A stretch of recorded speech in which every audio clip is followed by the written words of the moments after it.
Yes, no sound. I just noticed that. Welcome, welcome, welcome. Good job I scrolled down in the chat, wasn't it? Welcome, welcome. It is Sunday. It is Sunday. Button has been pressed. Everything is now working. Hopefully you can see me and hear me now. I'm so special. So special. I pressed the button to make the sound work, but it didn't give. It didn't take. And I don't know. Anyway, welcome. I need a swig of tea now. My throat's already gone coffee. Hang on. Oh, 1 second. Not even started. I've messed up the sound and had to clear me throat. Start again. Let's just tell you what. Hang on a minute. Let me just.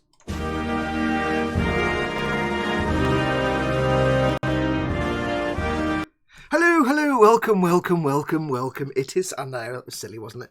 Never mind. It is Sunday. It is Warhammer Sunday. Welcome, one and all. It's that time of week again when I normally crack on with my Warhammer Principality of Xeon themed Imperial Army, the unending forces of the Holy Contrivance.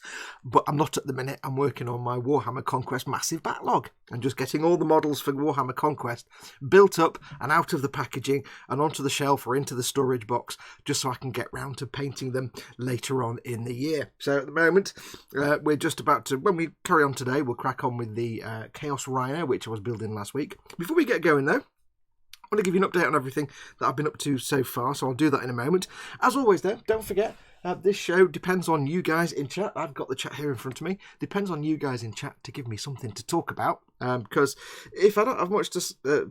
Chris says, no sound again, Fox, and then gives me a little Halo look. Yes, you're lying. Yes, I think you are getting sound, aren't you, really? Anyway, yes, so... yes, if you've never watched one of these before, basically I'll sit and waffle for 3 hours and try and do a bit of work and probably do not much work at all. And just hang out with you guys. It's more just a chance to hang out with you lot in the chat and for you guys all to hang out in the chat and have a good time than it is to learn anything useful from me, because I'm just gluing stuff together and talking nonsense for 3 hours. As always, if you want to ask me a question, for the love of dog do, because I count on you guys to give me things to talk about, you can just put a comment in the live chat. If you're watching this and you can't see the live chat, you need to be watching it on YouTube. You might be watching it embedded in Facebook or on Patreon or something. So make sure to click on the YouTube icon that's down here in the bottom right-hand corner somewhere of the viewer. Little YouTube icon. That will take you to the YouTube page where you can then join in the live. You can see the chat here, obviously, but you can't interact with that. If you want to do the typey, you have to be on the YouTube page. So come and join in. If you want to ask me a question, you can put your question in big fat capital letters because the chat's right here in front of me. Or if you want to, you can do a super chat, which is the little dollar symbol at the bottom of the chat page. That puts your comment in a big colour box and also makes a little noise and animation up here in the top right corner, which I can't possibly miss. So if you want to do that, you can do. Now, as always, we do have, again, ongoing, the Stream Boss Battle. You can see here at the moment. It says Model Making Guru, but it's not. It's Kevin, or Simon Reynolds, our good friend who's in chat at the moment. Our Lord and Saviour Kevin is the current Stream Boss. Basically, he knocked Aviad Madar off the top slot. Whole point of Stream Boss Battle is that you guys have to whittle his health down to 0. Whoever gets him down to 0 becomes the new Stream Boss and wins 200 to 500 quid worth of Warhammer and Forge World stuff. How does that work? Dead easy. All you do is to knock his health down. If you're not already subscribed to this channel, you can like the video and subscribe to the channel, hit the notification bell. That will take a tiny amount of Simon's health off. You can, if you want to. You can, every time you do a super chat in the chat, like I said a moment ago, if you do a super chat, that takes some of his health off. Or you can put a tip through the tip jar, which the address is down here. It's streamlabs.com/model making guru. Every time you put a tip through, that also takes some of Simon's health off. Now, the bigger your tip or the bigger your super chat donation, the more you put through, the more of his health comes off. And all the money raised through tips and super chats goes to the pot for the winner at the end. And if you become Stream Boss, you basically win that pot. I'll contact you, let you know how much you've got to play with. You tell me what you want. I order it for you. It arrives free of charge, except some customs charges if you're outside the UK, probably. But yes, you basically get 200 to 500 quid worth of stuff free of charge. So that's how we do the Stream Boss. So get your tips and super chats and subscriptions going through. Let's get Simon out. Let's get a new Stream Boss in, eh? He's had a few months now, and under his rule, what has Simon really done for us? He's not given us aqueducts. He's not improved education. He's not changed healthcare. He's not done nothing. As Stream Boss, he's done nothing. Done nothing for our betterment. Anyway, let's have a look and see who we've got in chat. Let's have a quick whiz through. Now, bizarrely and rather concerningly, Nim was the first in chat. Way back about 9:30 this morning when I put the chat up, Nim popped in, so welcome Nim. I hadn't seen Pascal yet. I think Pascal might be in, I'm not sure yet. So Nim, and then a load of people who have not saved the chat because it is not there. So the first comment I have, though, is from Simon Reynolds, our Lord and Saviour, Kevin, Stream Boss, who was saying that Nim was first. So welcome Nim and Si, I know you two are in. Nim says it's not her fault because she couldn't sleep. Candygram from Mongo is in. Welcome, Candygram. We have Mordraka09, evening all. Welcome, Mordraka. Foobits is in. Holy hellos. And then he says, broadsword. Look at the muscularity. I feel really bad doing that because it's not my shtick. So every time I will give a little shout out to Bardic Broadcasts, maker of one of the possibly the best videos on YouTube. So go and subscribe to Bardic Broadcasts after the show. Who else do we have? David Sanderson.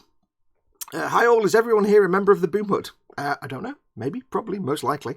But I do post up the links to the show in various other places as well, so maybe not. If you're not a member of the Boom Hut, if somebody would be kind enough to post the link in chat, do go and join the Boom Hut. It's the Facebook group that I set up for my followers, and it's awesome. We have James Pisali is in. Welcome all. Welcome, James. Darth Nosu. I'll say that again. Darth Nosiu. Wow, I can't get my teeth in. Darth Nosimui.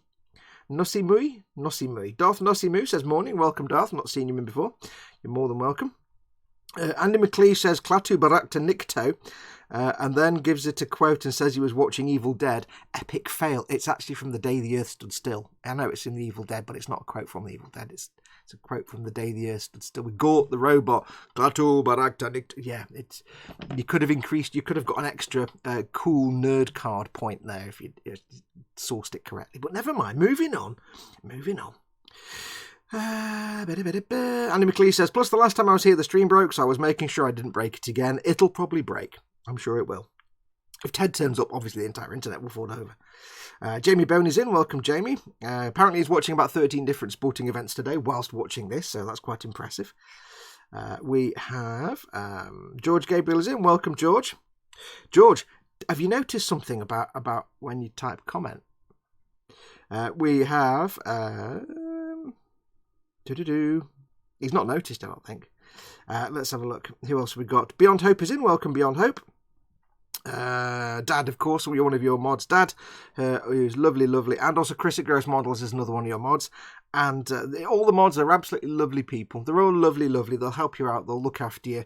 But if you cross them, they will break your spine with a look. So don't cross them. Now remember, this stream is nothing to do with my sponsors eModels. It's purely my stream on my channel. It's just for fun. You can do swears in chat. You can be all grown up and use big rude words if you want to. I don't care. Most of you are grown-ups anyway. I don't care. It doesn't affect my monetization if you guys swear. I'm not going to read your comment out with rude words in it. Well, try not to, and I'll probably forget. But you can do big swears if you want. Paul, yes, you can say rude words. So Paul will now type "wage" 35 times. Let's have a look. We have Snowman HFC is in. Afternoon, everyone. Welcome, Snowman. Jamie Bone and people are talking about Lancasters flying over. Who is it? Beyond Hope says he just had the BBMF Lancaster bomber circling the house 2 on its way somewhere. 2 full circuits, and the only photo I got was flying away, and then they're talking about like Spitfires and Lancasters. Have to tell you, a lot of people will never have heard it, but if you never have, it's hard to explain the sound of either a Lancaster bomber or a Spitfire, or actually a Messerschmitt 109 BFE. But several times when I was growing up, I'm near Manchester Airport where I live, not too far from Manchester Airport, and near places like Barton Aerodrome and places like that. So we often get military flyovers from various air shows, and I've got to tell you, when I was a kid growing up, not so much today, but occasionally today, but a lot when I was a kid, having things like the Lancaster, one of the few remaining Lancasters as it were then, flying over the house when I was a kid, or even just a couple of Spitfires, and once it was a Lancaster, a Spitfire and a Messerschmitt, hearing those Merlin engines in the Lanc and the Spit, it's just, you've never heard a more iconic sound of World War II than a Spitfire or a Lancaster. And it's the kind of thing that you might get planes flying over your house. Forget jets, you might get prop planes flying over your house now. A prop plane and a modern propeller-powered plane it's like a kazoo compared to the entire brass section of an orchestra. The sound of a Merlin engine is like the entire brass section of an orchestra. It's just powerful. You feel it before you hear it, and this dark, rumbling, beating roar. It brings tears to my eye and a lump in my throat every time I hear it. So it's very rare you see it nowadays, but when I was a kid, I used to hear it all the time. It's amazing. Who else have we got in? We have Earl D is in. Welcome, Earl. Just Django is in. Here I am as well. Welcome, Just Django. We have Simon Reynolds is there. I've mentioned Si. Osric 9000. Greetings, dudes and dudettes. Fox's acoustic skills are good, says Aldi. That's not my music. None of the music in the start is my music, I'm afraid. I would use my music, but my music doesn't stretch to half an hour, really. And you'd hear exactly the same thing every time. So I don't actually use my music in the start of this. I probably will do at some point. I just haven't sorted out a half-hour pre-roll yet. Yes, Chris is in. He says he almost didn't make it. Let's have a look. What else have we going on? Simon Reynolds says, George, you're a mod now. Yes, that's what I was saying earlier on. George is now one of your mods. Well, I figured he's in some of our streams that we all do together, so let's make him a mod. It seems only about right. So George is a mod, as we all know. He's a baby mod. Dad and Chris, proper grown-up mods. I say that. That's the most ironic thing I've ever said in my entire life. Chris and Dad, proper grown-up mods. George is a baby mod. So you're allowed a few errant bans, George, before you get settled in. Let's have a look at what else has going on. Who else has come in? I don't think anybody else has come in since. Let's have a look. Mike, turn your microphone off, turn your microphone on. Yes, there we go. What else? Right, so I think catching up. Jamie Bone says, Widge. I guess Paul's not here yet. Somebody's got to do it. Let's have a look. Foobit says, when you get to it, please read the following. Then Raging Basis says, nipple. I'm very curious how your mind works when it comes from start to finish when you build Gunpla Fox. Like, what does the flowchart look like in your mind? I get so scattered, it's frustrating. You can't really use the word flowchart or process and my mind in the same sentence. There isn't one. I kind of have a rough idea. Now, as soon as I've built a few and I got the flow for them, because they're all very similar, with any build, the only real planning I do is what can I put in there that's a pre-assembled that I can put off to one side and paint separately? What do I need to do as a sub-assembly because I won't be able to get to it? That's the only real thinking I do, because each step I go along, some builders will have a full plan in their mind if they want to do this, then this, then this, and this. I don't do that. I just do a step, and then I think, right, what's the next step? So I think about that, and I see if I need to plan it, and I have some thinking in my brain about that particular step, and then I do that step, and I think, right, what's the next step? I'm not that complex. So normally, when I'm doing anything, if I'm not filming, well, there's two states normally. One is I'm filming, and the state, I'm just going to move my mat a little bit, and the state of my mind then is, oh my god, this is a pain in the backside, I want to just make the damn thing.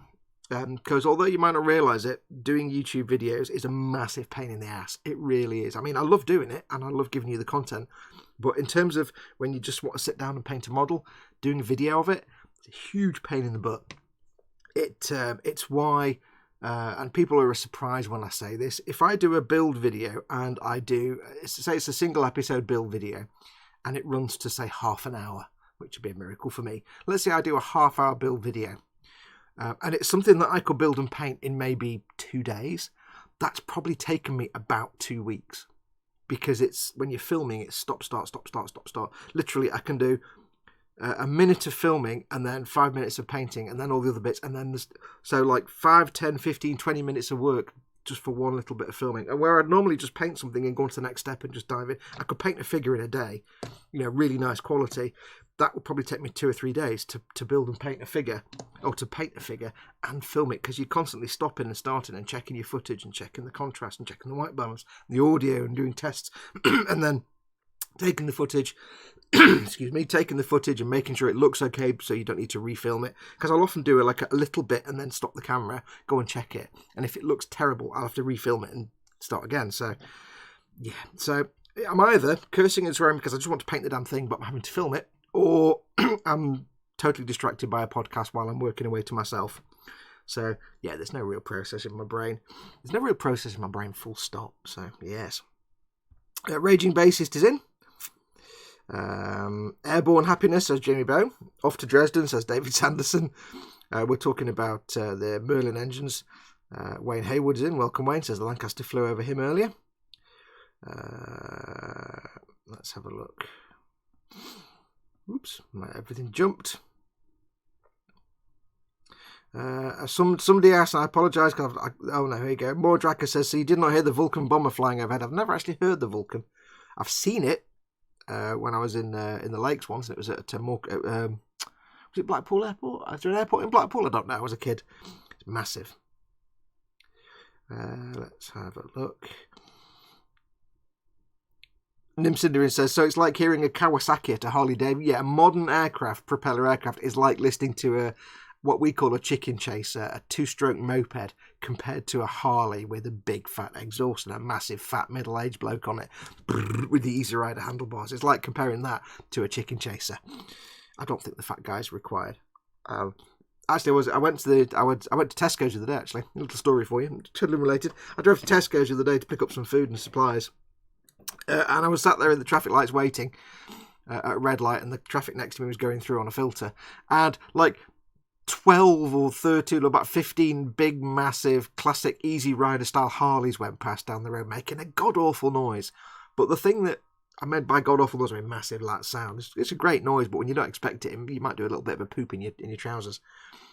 But the funny thing that stuck in my brain and made me giggle to myself in the car was that every single one, without fail, had a real middle-aged fat white bloke on it, just looking kind of fat and dumpy, and I was like, wow, there's no escaping the cliche, is there? Do you never get like thin or muscly blokes on Harleys? It's always old middle-aged fat blokes. All obviously executives from some company because they've got their midlife crisis Harley Davidson motorbike. So funny. Ascension Industries says, hey Fox, have to go to work. Bye Fox. Hey Ascension Industries, sorry I missed you, buddy. Thanks for coming in though. Let's have a look.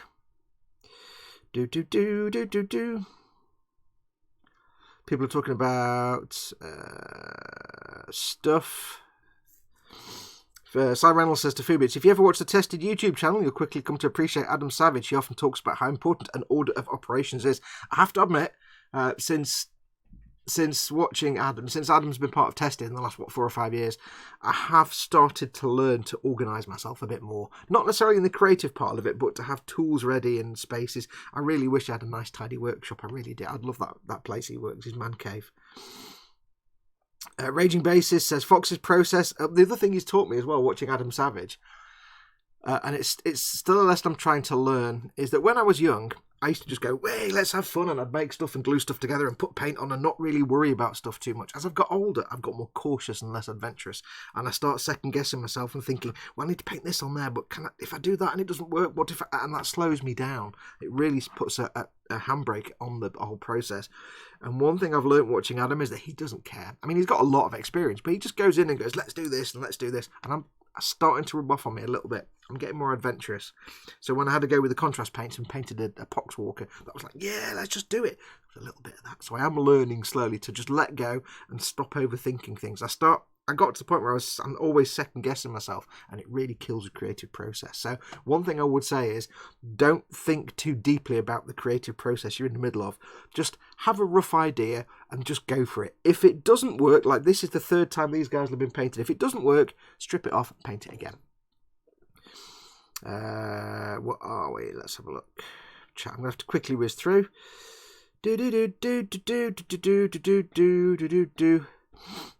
Right. I think I've caught up with the cute June Buggy Fox, says JS Ido. Thank you very much, JS Ido. Welcome, by the way. Gaz Vickers in, Richard Gibbs. Welcome to 2 of you. I think that's everybody. Anyway, that's caught up with the chat. I got sidetracked there.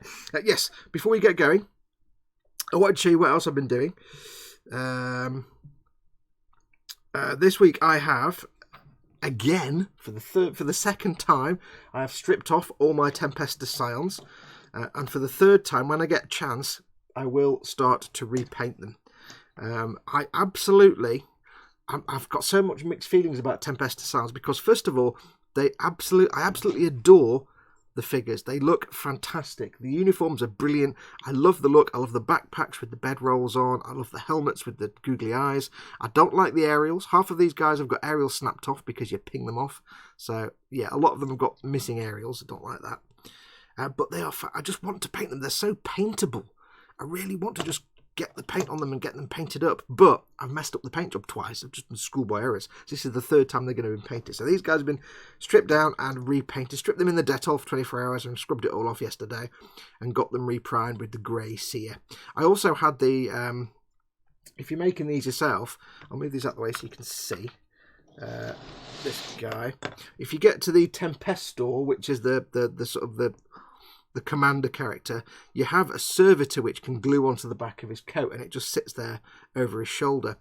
You know what I did? In the end, I just ripped it off and I sanded down and I kind of carved an extra bit of epaulet or bit of collar into his collar because it kept snapping off. It's such a delicate, feeble thing. I kept almost bending it off, just trying to handle him. So the thought of putting him in a transport case and it not breaking off, I was like, you know what, screw it, and just ripped it off. So I've actually dumped his servitor. There was a bit of grunge left on his collar, so I've cut a slice out, and it just kind of looks like a lapel now, so I'm fine with that. So yeah, if you're trying to glue it together, you might have to come up with some cobble with a wire or something, because just gluing the servitor on the back of his coat, yeah, it's not very resilient. So these guys have been primed up. These are Tempesta Scions. They are part of the Astra Militarum. They're kind of like Spec Ops Imperial Guard, basically, but they have awesome looking uniforms, awesome looking helmets that look fantastic. And when I painted this guy in here, he's got a Tempesta Scion helmet on. It was great fun to paint. So yeah, I just love the look of them. They're so awesome. All the poses on the figures are brilliant. However, I hate building them because the arms come in two parts, the forearm and the upper arm. And it becomes, if you've got to sort of couple together the bit where the hose pipe for the hotshot las rifle joins and the arms and the hands holding the weapon, yeah, building them is not a fun experience. Looking at them and wanting to paint them is absolutely brilliant, so I can't wait to get these painted up. So I think going forward, I will probably have a lot of Tempesta Scions in my army. However, I am never, ever, ever going to buy a kit of Tempesta Scions ever again. I've got to move all these guys out the way now. I'm never going to buy a Tempesta Scions kit ever again, because what I'm going to do going forward is just go onto eBay, find someone that's selling a squad of pre-made but not painted Scions, and buy those, because I refuse to build Tempesta Scions ever again. It just really wasn't fun for such a beautiful sculpt. They're a horrible pig to build because of the arms, purely because of the arms, because it's two-piece arms. They're a nightmare. I've also built up the what's it called? The Achilles Ridge Runner.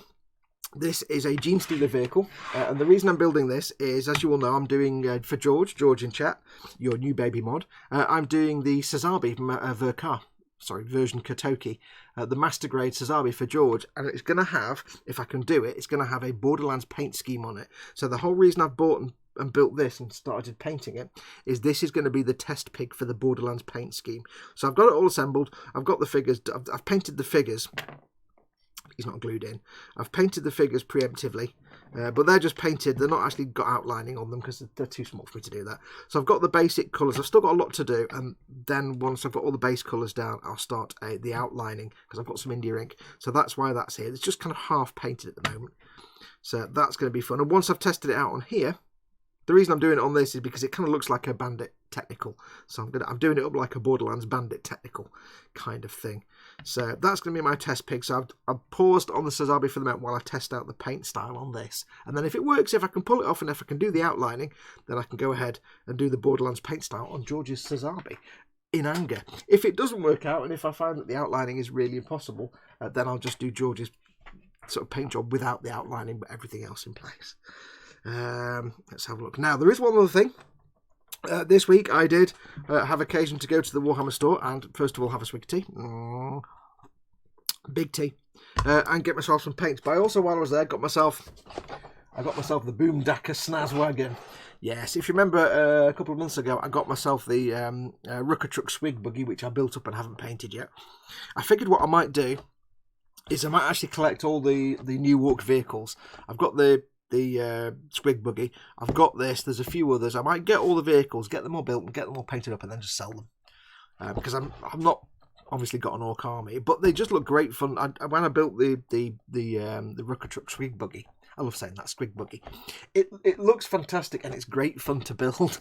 So and there's great humour in it. So I got myself this, and I think what I'll probably do is get all these built up, and then sometime later in the year I'll get them all painted up properly, and then I'll get them on eBay and get them sold. I don't know what colour scheme to do yet, whether I do it as, the Evil Sons or one of the other orc factions. I don't know yet. We'll figure out. But yeah, so I got myself the Rucker Truck the Boomdacker Snaz. I love the name, Boomdacker Snaz Wagon. There is another one which looks like a hot rod that I want to get as well. It's not the. It's the. I can't remember which one it is now. It looks like an old jalopy hot rod. I want to get all of them because they all look great. But the thing I love about this, you can't really see, but in the passenger seat where there's a grot leaning out with a gun, there's actually a pile of like beer bottles and empty drink cans, and there's even like a drink holder in the center console with an empty can in it. So that's just silly fun time. So yeah, got myself that. So I'll probably get that built at some point, and then later in the year we'll do a painting on that. So that is what I've been up to this week, starting out the paint job on that Ridge Runner. Like I say, it's just a test bed so that I can then use the techniques on that. Because all I'm intending to do is get that Ridge Runner painted, and then if it all comes out looking nice, I'll just sell it.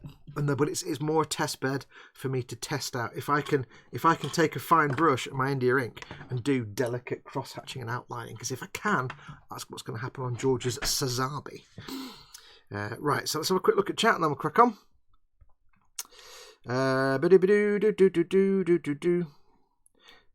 More Drac says, talking about the contrast paint, have you tried stripping it yet, Fox? Nope, I've not had occasion to. I did get some on my fingernail. When the week before, there was the camera. The week before the contrast paints released, I got some on my fingernail because I went to the store and had to play with them. It was still there 2.5 weeks later. A little bit of the contrast paint. So it's incredibly tough stuff. I assume it would strip off, but I don't know.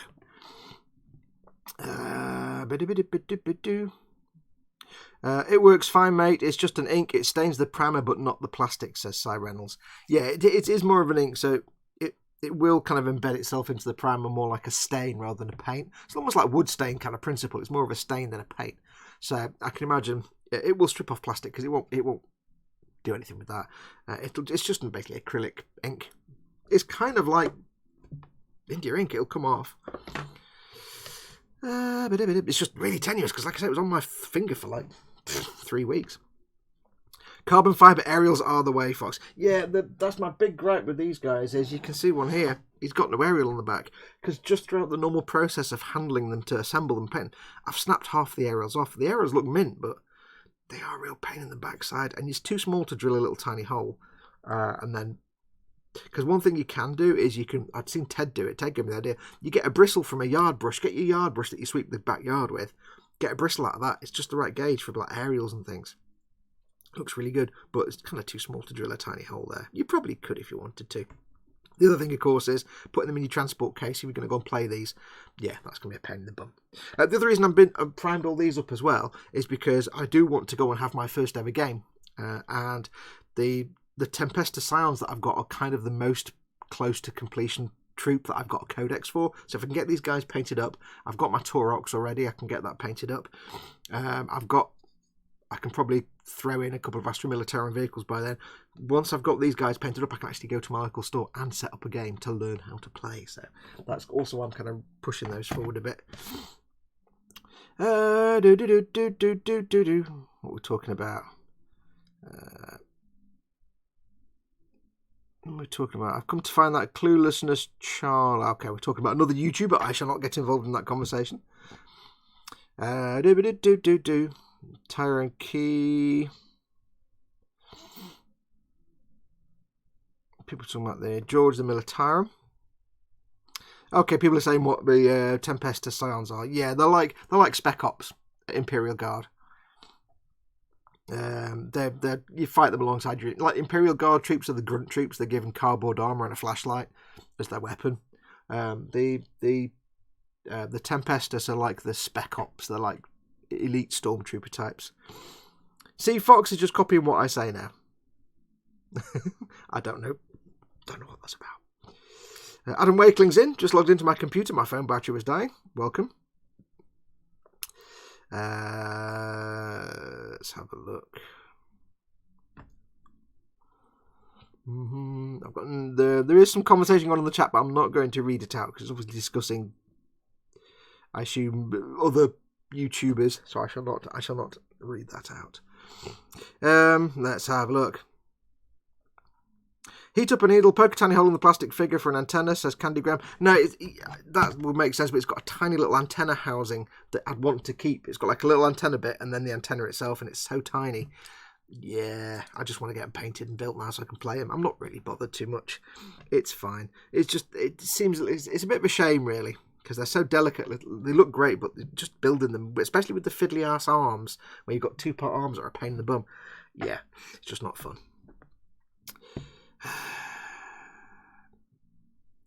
Right. Snowman says, oh, okay, I'm going to cry. I just spilled black all over my table and it ruined a scout bike. Oh, well, first of all, nothing's ruined. get some Dettol or whatever you use to strip your paint, get it stripped off and paint it again, not a problem. Like I say, when these guys get repainted, this will be the 3rd paint job they've had, because every time I tried painting them, it's come out looking like ass. So yeah, that'll be the 3rd paint job for those guys. Just remember what Chandra Stewart would do, strip it and redo it. There you go. It was because you said about the Tempesta sounds being specialist 5 seconds after I typed the same. Great minds think alike. There you go, that's what it is.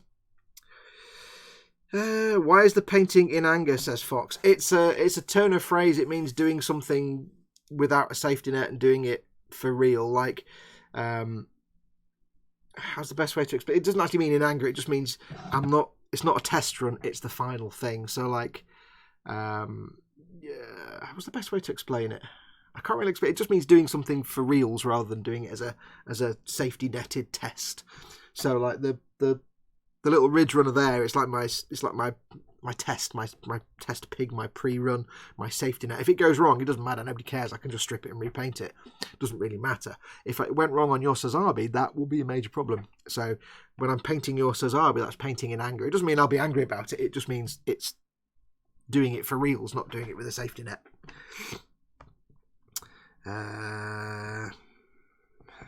Right.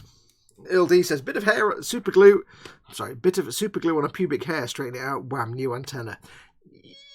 No, that'd be a lot of straightening out. Right, swig of tea.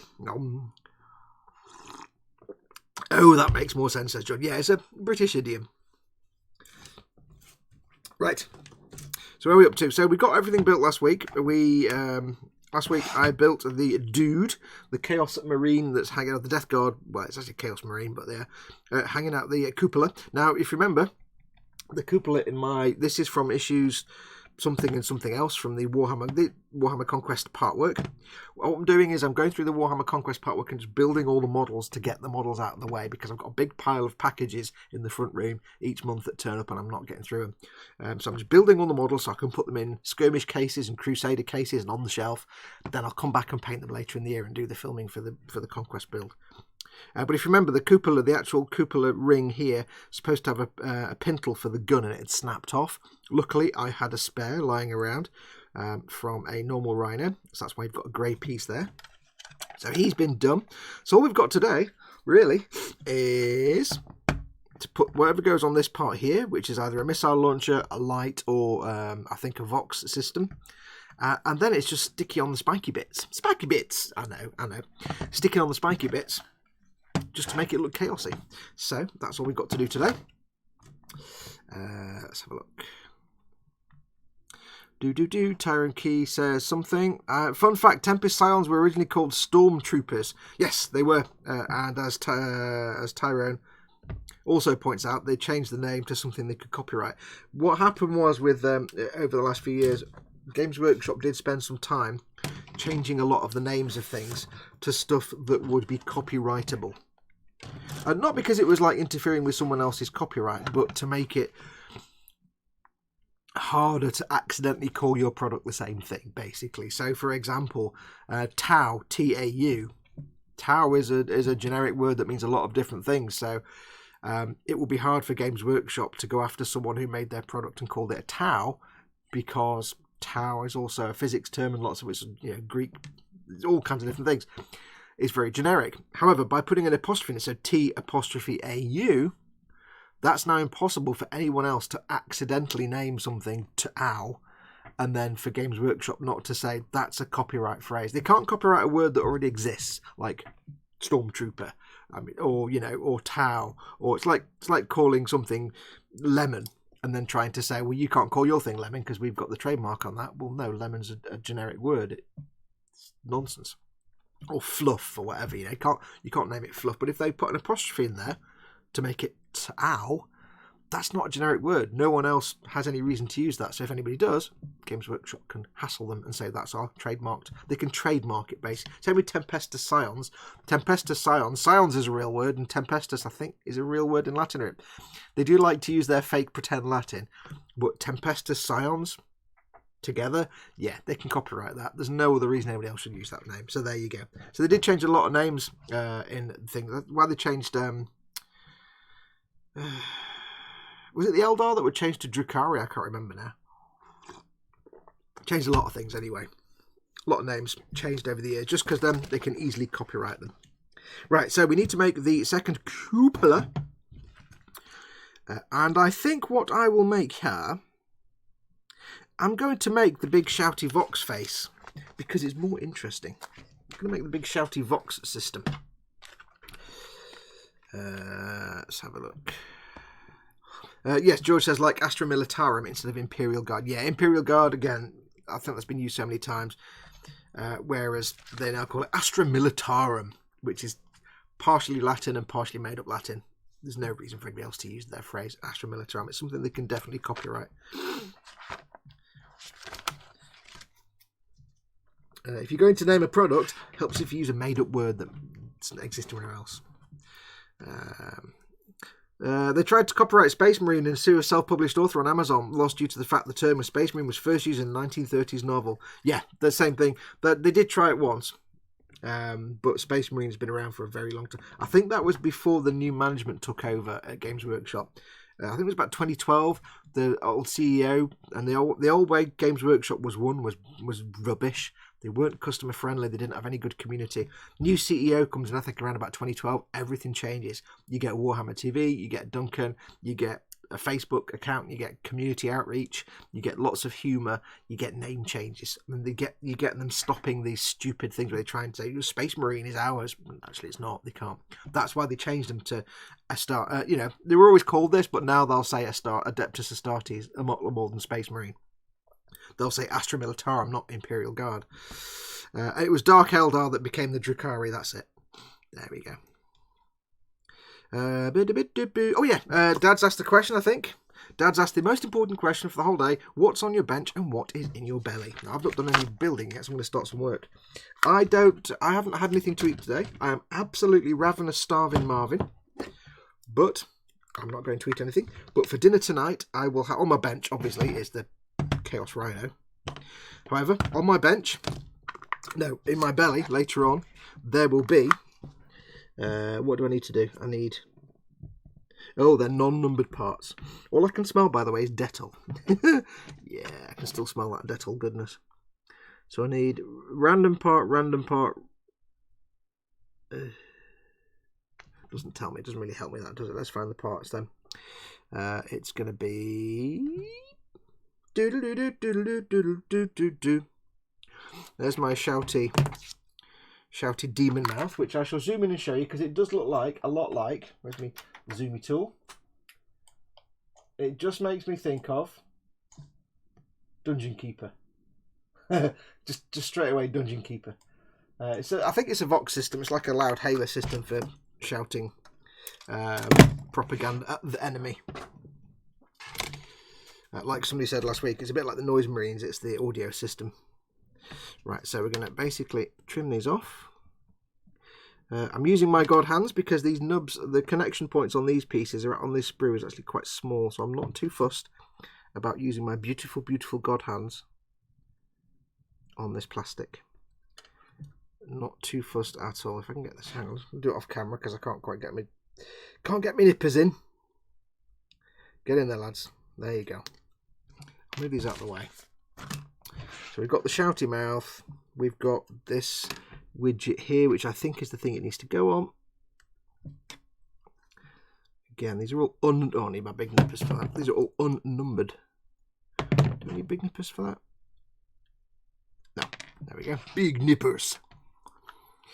So yes, on my bench is this. And my belly tonight will be apple cider and pork sausages with chips and I think possibly beans. Beans, Gromit, beans. Yes. How does this attach to... These instructions are a bit... There's no numbers here, so...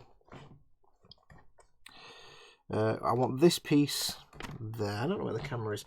This piece there, which is this one. Oops, knocking the camera. Sorry, apologies. Okay, so that's that piece there. It's a bit like a manhole cover. Manhole cover! So yes, dinner tonight will be pork and apple cider, sausages, chips, and I think beans. Unless I go to the shops and buy some macaroni cheese. Some Heinz macaroni cheese, which goes well with chips and sausage, bizarrely. And I need Oh, I need these 2 pieces for the other cupola as well. Can I get these off with the... No, I need the big nippers for them. Just to get this off initially. Let's get it off. So what is on your bench and what's going to be in your belly? Either what have you had for your dinner, what will you be having later on? Yeah, what is your plan? Tell me with words. It just helps to make me even more hungry throughout the course of the afternoon, because I've not eaten anything today. I can't get the nippers in here, and I can't get any nippers in there. Can I get... Wow. Annoying tight fit for the nippers here. Do. What else has been going on this week? Trying to think what else has been going on. We bought a puzzle for our garden squirrel. We have a squirrel that visits. We built like a little puzzle box, which is basically a box where they have to push the lid open to get in to get the peanuts. And yeah, it's not figured it out. We have the world's dumbest squirrel. They're supposed to be smart. This thing, we've got a mesh peanut holder for our bird table.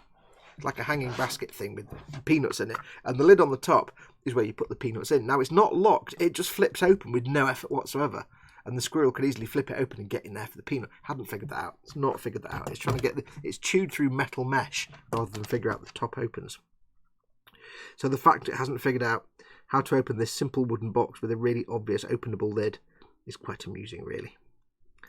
It's not figured that out yet.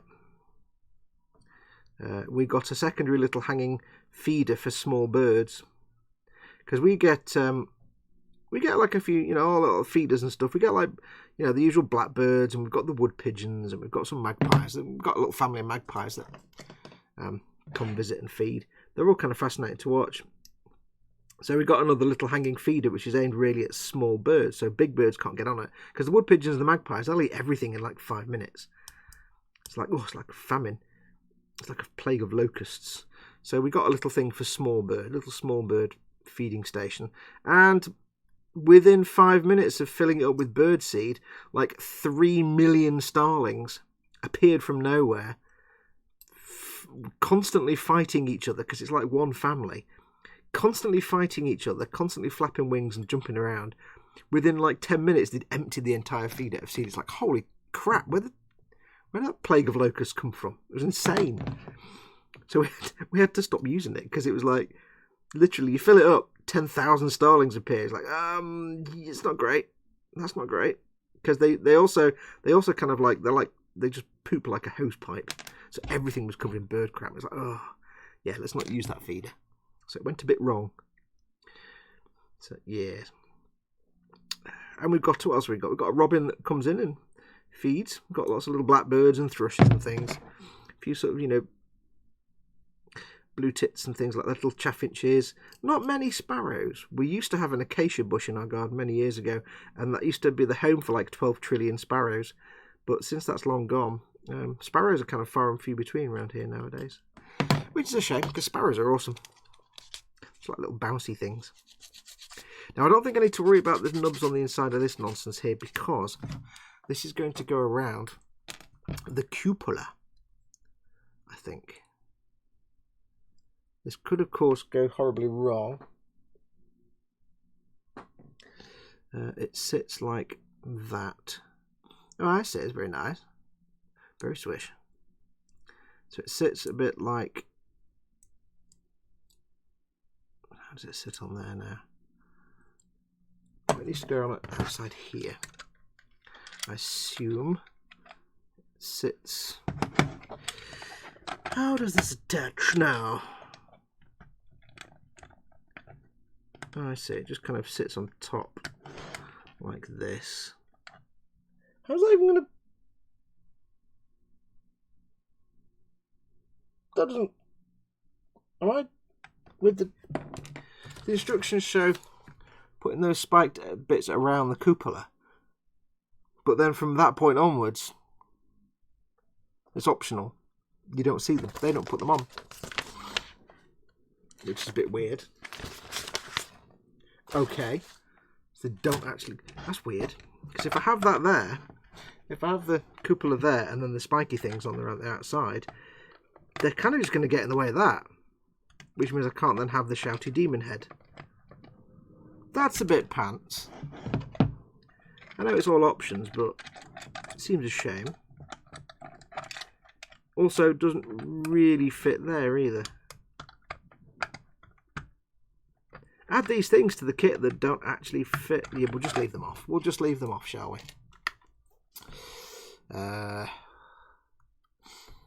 What's chat doing? Let's have a look. People are talking about food. I did ask the question. Simon Reynolds says, bench says, RB belly empty. You need to sort that out. Eldar are technically called craft worlds now. I thought the actual just big ships were called craft worlds, or the big planets where they are called craft worlds. Jamie Bowen says 135th M1A 2 Abrams Tusk 2 belly is on the bench. Belly waiting for roast chicken with ultra. Yeah, she's back to the roast chicken. Good lad. LD belly avocado and toasted nuts and bacon bits. Ooh yeah, bench nothing until the wife gets an exorcism. Oh well, never mind. Moar Draka says bench Tyrannid gargoyle times 20. Belly beef stir fry. Oh yes, oh yes. Yesterday for my dinner, Mama Fox wasn't very well, so it was like fend for myself. So, being the mature, intelligent, capable, self-sufficient individual that I am, I went to Tesco's and bought a whole mess of sushi. Just all the sushi. I had a lot of sushi for my dinner yesterday. And some fruit salad. Pizza and Chaos Night, says Carl Bloomer. Hello, Carl. That seems like a good combination. Foodbit says, is oatmeal in England? Yeah, we have oatmeal. Candy Grow from Mongo, egg white omelette for breakfast, and finishing up the Bandai A-Wing fighter. I'm not a big fan of omelettes, they just kind of bore me. Osric 9000 says generic pot noodle brand and 1/700th scale Nagato battleship. By generic pot noodle brand, do you mean like not actually a pot noodle, but like a other brand of pot noodle? I know what you mean. Raging Bassist on my bench is Durnan from Gale Force 9. Oh, you give me stuff I can't pronounce now. Acerarak, and I've started filling the gaps on my Balrog with liquid green stuff, and I'm also looking at my Nolzer Griffin. I don't know what any of those things are. Not eaten yet, he says. Durnan from Gale Force 9, Acerarak, and Balrog. I know what Balrog is, I think. Nolzer Griffin. Ascension says bench HG custom. Oh, you're back. Ascension History says bench HG custom Lunar Striker Jagan, and belly coffee. Coffee is a good option. People often ask why I don't drink tea, why I don't drink coffee during my streams. It's because I have a big litre of coffee at the start of the day, and then you only just about finished it by the time the stream starts, so I can't have more coffee.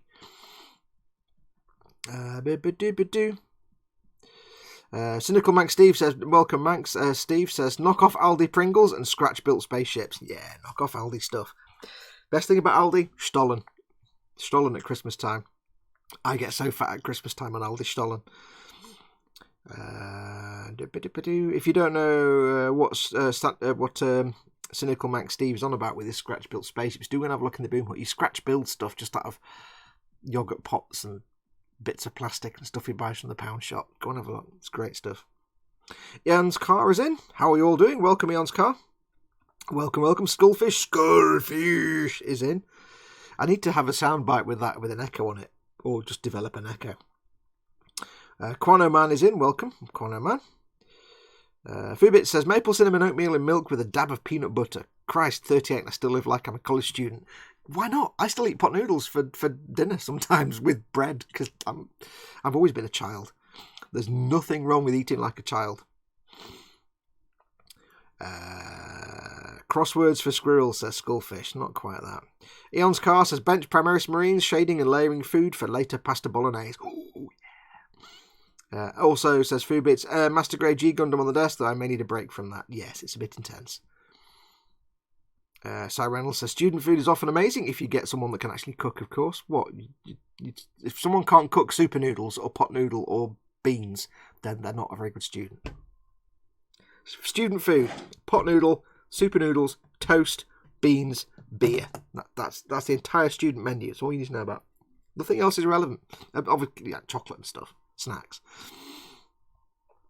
Alright, going dark, got to work for a few, says Foobits. Thanks for coming in, buddy. Beyond Hope. Simon Reynolds says, do you look after your garden, Fox or Mama Fox? From your photo, it looks awesome, like the secret garden. We kind of have a guy that comes in and cuts the grass and maybe fusses around with the flower beds a little bit, just once every couple of weeks. But other than that, no, we planted the stuff that we want to, like bushy things, and we leave it to its own devices.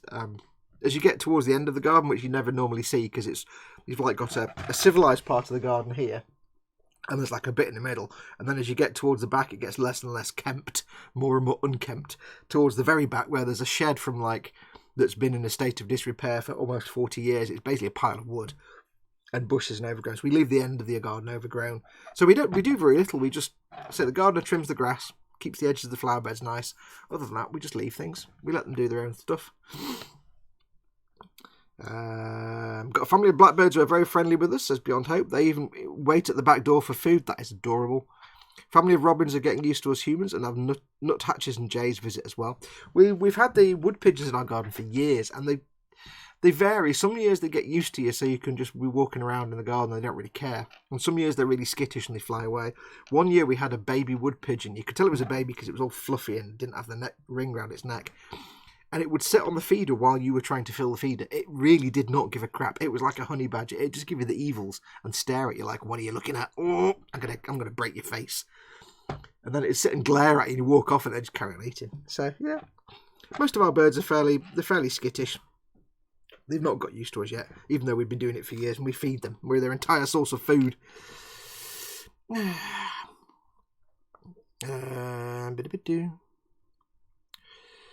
Let's have a look.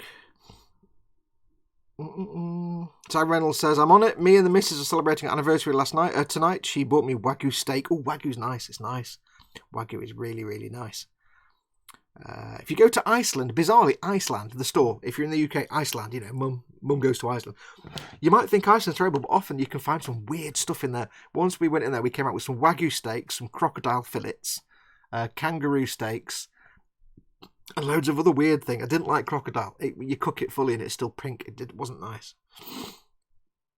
Beyond Hope says, Bench 135th to me, a Churchill and Sherman Tanks. Belly had a meat feast pizza earlier, but we'll probably have cheese and pepperoni on toast later. It's weird because I forget some of you are in the evening. To me, it's 3 o'clock in the afternoon and people have already had massive pizzas. I'm like, wow, that's a hell of a breakfast. David Sanderson says, Bench, army of Gretchens and a belly, a baked spud, have to eat simple. If you want really nice baked spuds that don't cost you any more, don't buy potatoes, buy sweet potatoes. Baked sweet potato is incredible. Get a baked sweet potato, cut it down the middle with butter and cheese. Oh, your mouth will love you for that. Imagine a potato, but sweet. I mean, it's in the name. It's kind of there. Baked sweet potato, the skin, the smell of the baked. Oh, give it an hour or whatever it takes. I don't know how baked potatoes. Do them exactly the same. Oh, we've had them for lunch because Mum accidentally. Remember when Mama Fox bought wanted to buy some sugar and she bought 300 tons of sugar by mistake, and then she wanted to buy a little bag of new potatoes, so she bought 25 kilograms of potatoes. She also wanted to get a small bag of sweet potatoes and bought 2 massive bags of them. So we've been having sweet baked potatoes for the last few weeks. Oh, they're fantastic. They're fantastic. Is there a Vox video where he does work and he talks for 10 minutes, says Jamie? Nope, that's heresy, that is.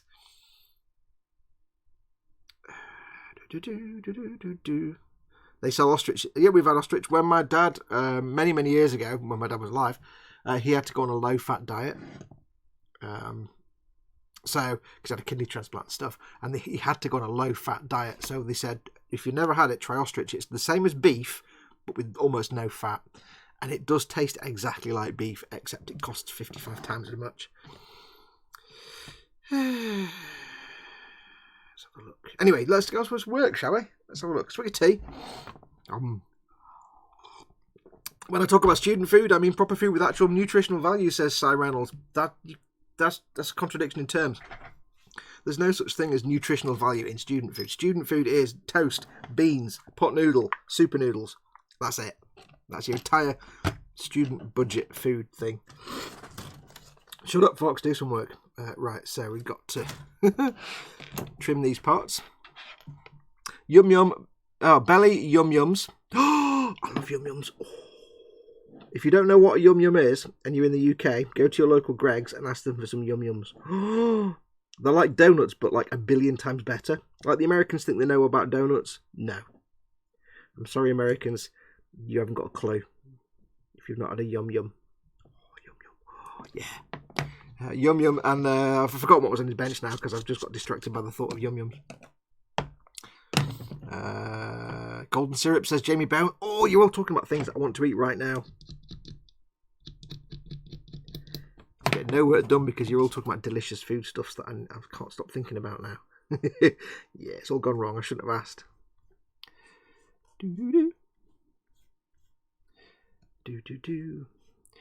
Beyond Hope says, are you talking Scott's porridge oats or ready breck? Two different things completely. Scotch porridge oats is proper porridge. My dad, being a Glaswegian, would make it every Sunday for breakfast. Scotch porridge oats with a bit with milk and a little bit of honey. Hey, Scotch porridge oats, proper porridge. Ready breck is like kind of English version of it, really. Ready breck's nice. Ready breck's quite nice. But porridge oats has no flavour at all, depending on unless you put stuff in it. But ready breck's quite pleasant. I've not had ready break since I was a kid, though. I used to love it.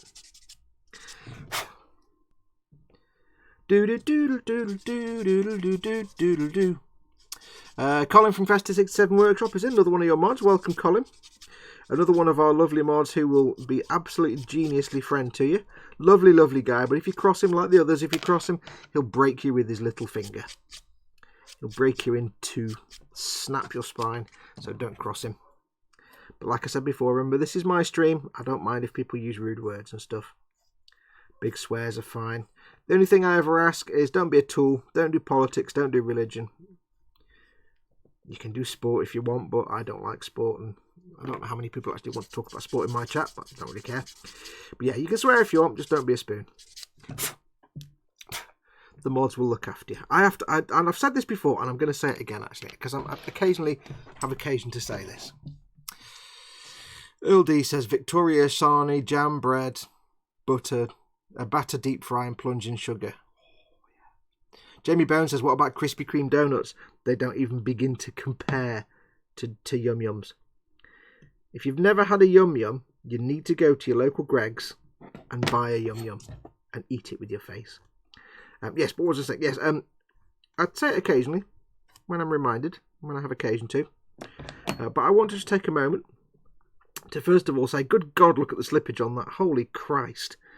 I'm not saying this has got slippage, but it makes the San Andreas fault look smooth. Jesus Christ. I've got to trim this. I've got to sculpt. I'm not just trimming the end. I'm actually sculpting it. Good God. Yes, I want to take a moment to thank my followers on the YouTubes. I mean, my followers everywhere. But in this specific instance, my followers on the YouTubes. Because you guys are all awesome. Now I know a lot of people will say of their followers, I've got the best followers in the world and all this kind of stuff. But I actually mean it because, and I can say exactly why I mean it. And I've said this before, but in all the years I've been doing this, that I've been, running a YouTube channel and putting up content, in all the years I've been doing it, I have had maybe 3 or maybe 4 comments that I've had to delete or go off on one at someone. Usually I'll go off on one and then just delete it anyway. But in all the years I've been doing this, 3 or maybe 4 comments. Now, you have to consider what an absolute raging cesspool YouTube comments are. There's a whole reason why the phrase "don't read the comments" became a thing. Because YouTube is a raging cesspit of racism and sexism and stupidity and nonsense, bigotry and hatred. The comments are just a writhing cesspit. But in all my time, I've had 3 comments. Maybe 4, I think. Maybe 4. That's it. In all the years. And you know why? It's because you guys are just the dogs. You really are. You're just awesome. And I'd like to take time occasionally to thank you all for being awesome, for not being massive, you know, cockwombles for not being absolute spoons that I have to police. My friends who I make into mods in my chats, you know, Colin and Dan and Dave and George and everybody else, you know, Chris and Paul and all the others, Ted and everybody else, TK, everybody else, all the people I make into mods, they have the easiest modding job in the world because they don't have to do anything. Which is kind of funny that I've got like, you know, a billion mods. They don't have to do anything. So I do like to occasionally just take time and say to people that follow me on YouTube, you know, thank you. Thank you for being awesome, for being intelligent and smart and not pathetic and stupid and not having to be told off like a child because you don't understand how normal social behaviour works. None of you have that. None of you do that. It's brilliant. You're all kick-ass, you all rock. I love you all to bits. Please make your checks payable too. Joking. No, you are. You're all awesome. And I just like occasionally to take the time to say thank you very much for all your support and just for being kick-ass. Aviad Madar says 3,500 people on the Boom Hut, 3,700 now, and I'd love to grab a beer with every single one of them. That's freaking insane. It says also hi everyone. Hey Aviad.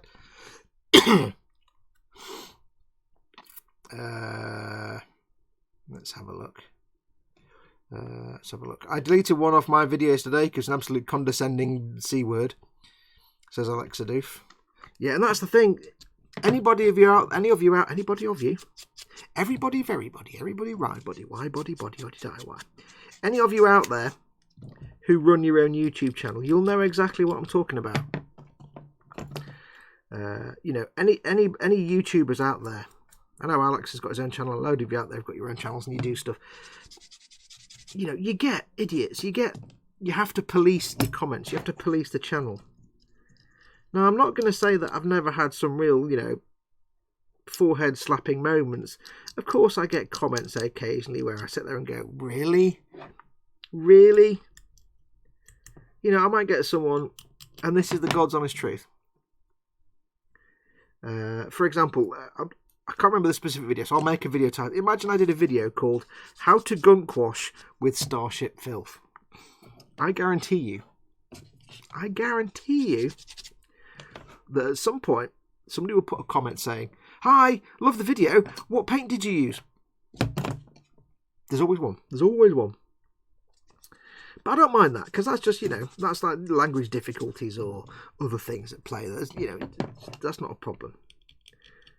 You do kind of get the moment sometimes, but, you know, sometimes you sit there and somebody will ask you a question and you just want to say to them, did you actually watch the video? Because sometimes, especially when it's a video about one specific thing, that how to gunk wash or how to dry brush or how to, you know, whatever it is, somebody will ask you a question, how did you do that? It's like, did you watch the video? The entire video tells you how to do it. So that's just, a lot of that is people maybe not watching the video, and it's fine, you know, language barriers and things like that, so I don't really mind that. But in terms of actual getting people with comments that I need to delete, literally 3, maybe 4. It's amazing. It's insane.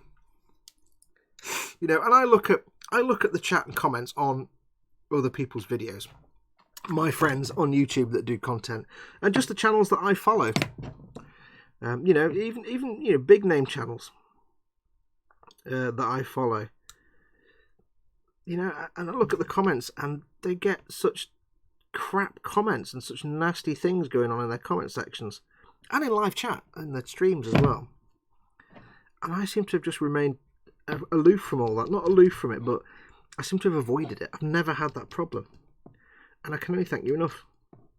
I've had a few people over the years, you know, that I've had to deal with, but nothing that I never, you know, can't handle, nothing that I wouldn't expect. But just watching other people's channels where they have things to deal with, it's amazing.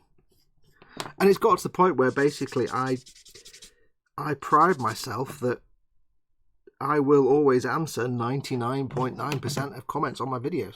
Not every single comment, because some comments don't need a reply, but 99.9% of the time, if you put a comment on one of my videos, I'll respond to it.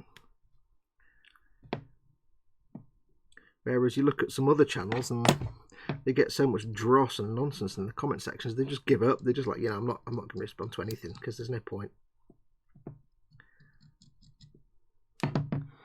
So I want to thank you. I just want to say again, thank you to all my followers who are just awesome, who give me the probably easiest ride in the world of having a YouTube channel. Of all the bad things you hear, I've never experienced any of them. And then when anything has happened, like I say, there's a very simple solution. I still delete the comment and block the commenter. Problem solved. There you go. Move on. That's, from my point of view. If it was happening all the time, it'd be stressful, but no. Somebody puts a silly comment, I delete the comment. If they do it again, I block them. There you go. Fixed. So, awesome.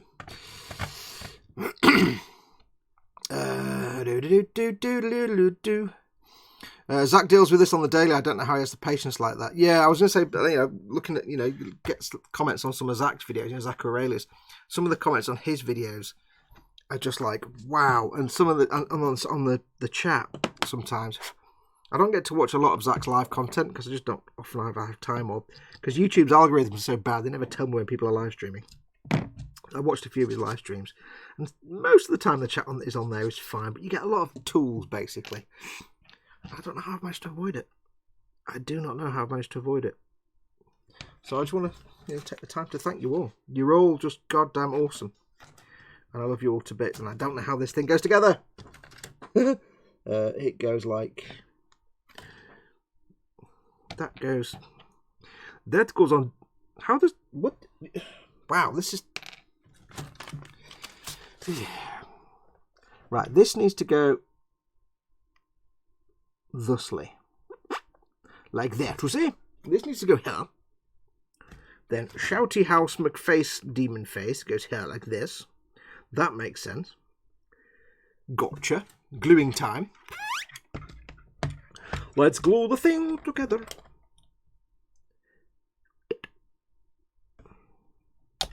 Yeah, I mean, channels like, for example, Zach's channel, he's got like 100,000 subs now.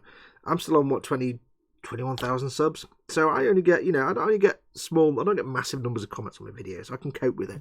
If I had like 100,000 subs, yeah, I'd spend like a week doing the comments, but I do try my best. And I know over time, I'll probably end up responding to less comments because I won't have the time in day. But yeah.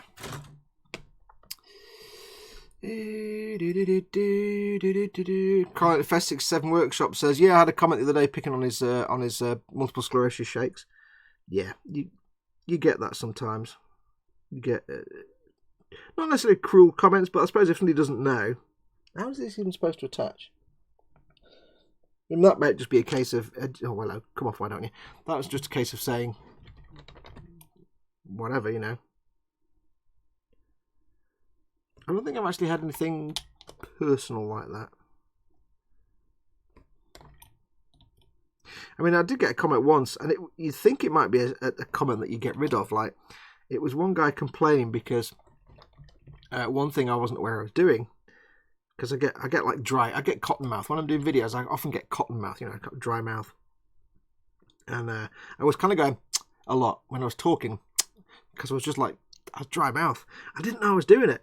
And he said, your videos are great, but I can't watch because of the sort of noise. And that kind of hit me quite hard. I'm like, yeah, I hadn't noticed I was doing it and thought, yeah, I need to not do that.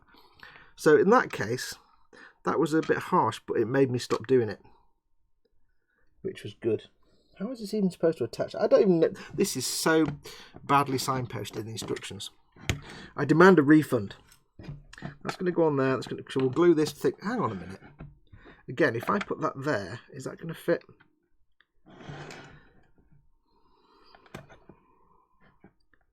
So I've put the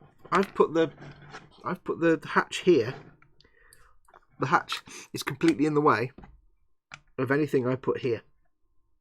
How is that even supposed to work? It's not. So what Warhammer is saying is basically, now that I've given him an open hatch, I cannot put anything on here.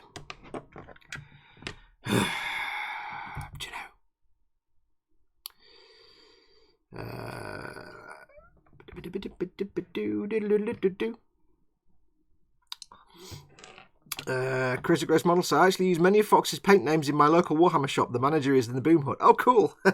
Yes, I think my local manager, Chris, he knows all about like labia mermaids and stuff. Yes. Right, so I basically can't put this loud hailer thing on there because it's not going to fit. Well, that's just ass magnets, isn't it? That's just made of butt cheeks because it looks mint, but I can't. So I guess we just have to. Oh well. Let's not use that then. Let's use the closed one. Let's use the closed hatch. I've got no choice. Have to use the closed hatch. That's just ass. Oh well. Doesn't really matter.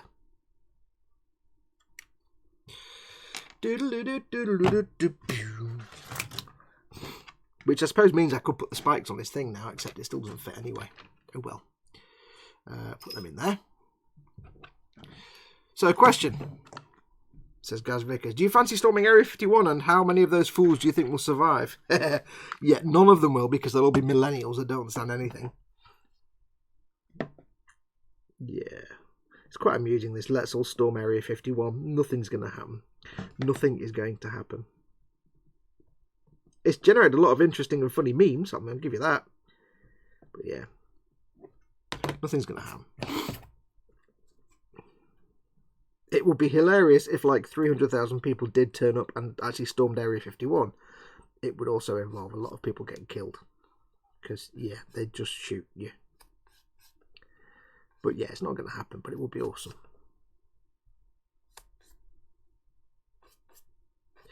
Doodle-doodle, doodle-doodle, doodle-doodle. Beyond Hope says, I have to stand up and admit that I broke my own rule on Friday and entered a Warhammer store. I did exit with 3 paints and a suggestion that the owner joins the Boom Hut. Good effort. Good girl. I like that. Yes. My local manager, Chris, I went in the other day to pick up that Boom Decker Snazwagon, which wasn't... you know what I actually went in to buy? I went in to buy that. I went in to get the texture tool. Came out with the Boom Decker Snazwagon. Do you know, I can't win. And he said, oh, there's a bit of starstruck the other day. I said, what? He said, because I went in a few days before. He said, oh yeah, someone was all starstruck. I said, what do you mean? He said, well, you came in and you were there, you were talking to me for a few minutes. And you bought your bits and you left, and this guy was sat at the painting table, was like, was that bloke from Model Making Guru? He's like, yeah. He's like, cool. I'm like, awesome. Okay, now this is even more frustrating.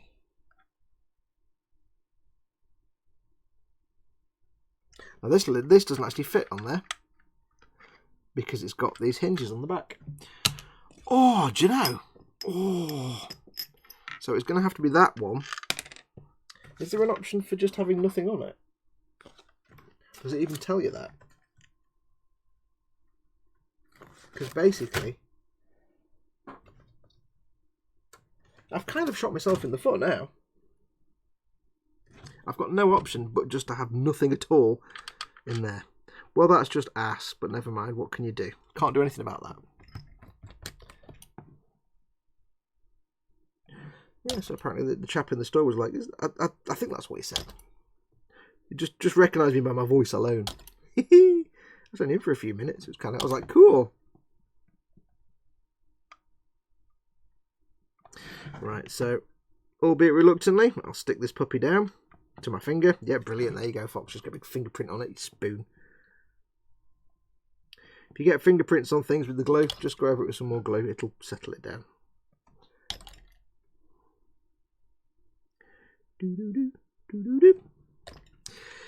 Make sure it's straight.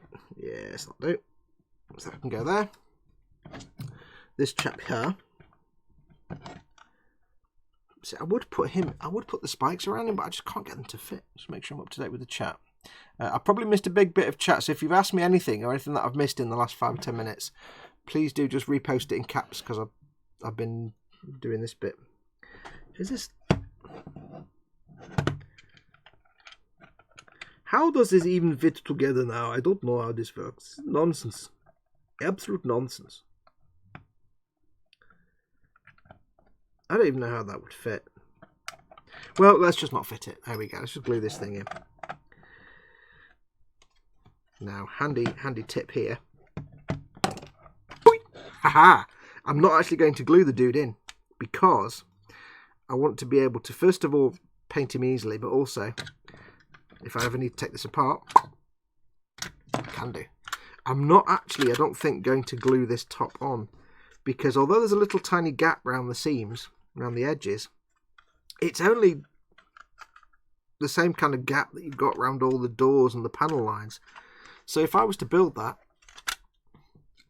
so I can take this off and show the interior, it's fine. So what I'll do is I'll leave him unglued so I can get my finger in there and pop it up. And these doors aren't glued in either, so I'm going to leave them unglued as well for now. Because I might change my mind and glue the top hull on. I don't know yet. I don't quite know. But now it's time. It seems we can't glue anything else on. Let's get some spiky bits. I'm going to have a quick swig of tea.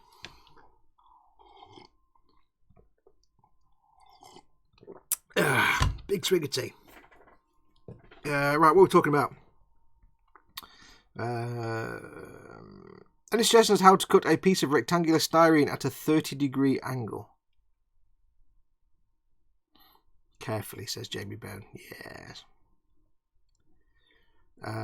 Do you mean like not flat, but an actual like a girder shape, like a solid rectangle, like that kind of shape? You mean like that at 30 degrees, like that? Use a saw, tape it down. Saw, mark the 30 degrees, obviously. Or unless you mean just a piece of flat styrene. I think you've already been asked in the chat, haven't you? Oh, keeping the piece stable and marking the cut straight. What did you say? If it's flat. Take a look at the Hobby Corners build and paint for the Rhino. See that he did for the same problem. Fox says more Draka. I've glued that in now, so never mind. Oh, it's a rectangular rod. You could, if you've not got a clamp. I've done it before by taping. Imagine that was a rod of styrene. I've taped them down hardcore before now, with like lots and lots of tape to lock them in place and just that way. If it's quite thick, yeah, you want to use a saw. Yes, Fox, but lengthwise. Oh, lengthwise. Oh, like that. He wants to get. So you want to get. Imagine that wasn't all shonky. He wants to cut it lengthwise, like that. If you were Adam Savage and you had a big spinny sanding wheel, you could that'd be a lot easier. Mark it down and sand it. But yeah, that is one option. If you're not able to cut it. Challenging, actually. I'm not sure. I've never had to do anything like that. I have to think about that. See, he's copying me again, says Simon Reynolds. I'm not reading your comments.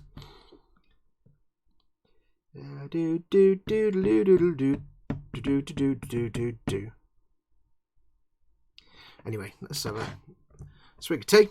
Stick on some spiky things.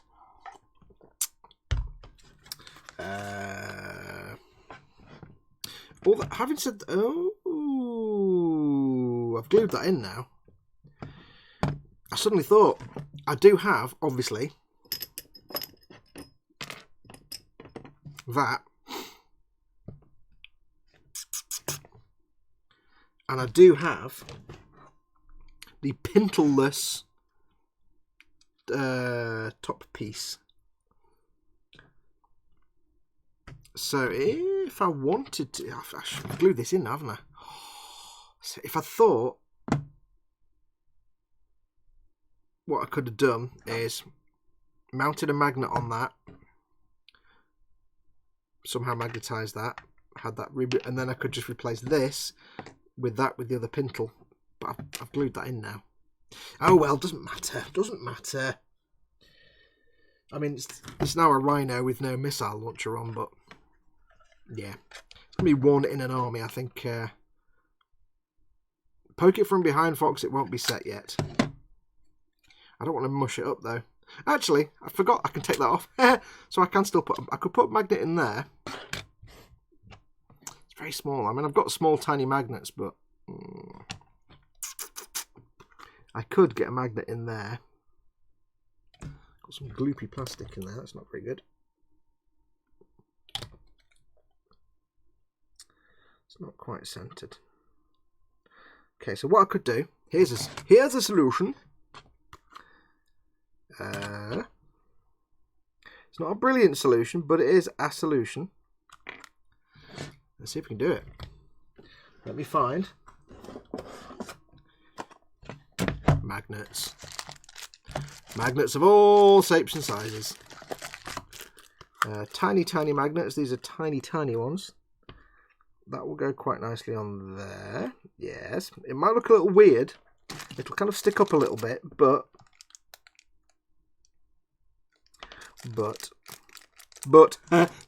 yeah. What we can do is something cool. Maybe. I've got to let this dry now, because what I might be able to do is drill a hole in there, get and back it with some putty or plastic or something and then mount a magnet in here. I can snip off the end of this here and glue a magnet to that. Not a problem, because then the magnet can just go onto there like that. Of course, it does mean that I haven't got the missile launcher built, because I've used that part to make this loud hailer thing.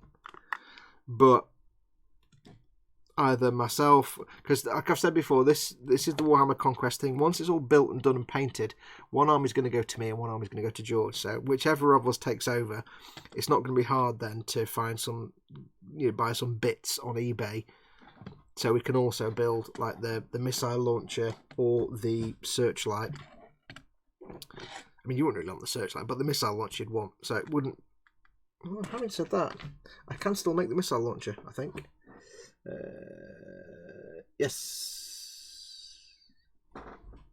Okay, no, I can still make the missile launcher. So yeah, what I can do is do some magnetisation. I'll have to drill a hole in here, wait till it's fully cured. Drill a hole in here, mount it with some gunk on the back, like some putty. Put a magnet in there, no problem. Stick a magnet on the bottom here. I can make the missile launchers and stick a magnet on them. And I can also build this. Right, fixed. Done. All kinds of customizations are now in place. Now, it is a shame that that had a broken pintle. Because I suppose it would have been nice to have the option... Well, it doesn't really matter, I suppose. Would have been nice to have the option of the missile launcher and the storm bolters. But that's not really going to work. Which is a bit rubbish. Or, of course, I could, not a problem, drill a hole somewhere else and mount the missile launcher somewhere else. So that is also the option. I don't have to mount it on there. I could mount them on the side here, or I could mount them on the doors here, or that's the other option. So I'll have a think about that, because that way I can have him with the guns and the missile launcher and a loud hailer, or, whatever you want to do. So I'll stick a magnet in there. I'll build this bit now, and then I'll build the missile launcher anyway, because we can stick that somewhere. It doesn't really matter. I can custom stick that somewhere. Let me move these magnets out of the way for the moment. Yeah, thinking now. Thinking is active. Boop. So we'll get this big dude of plastic out of here. Let's just use the nippers for that. That's those. Get these cleaned up. Could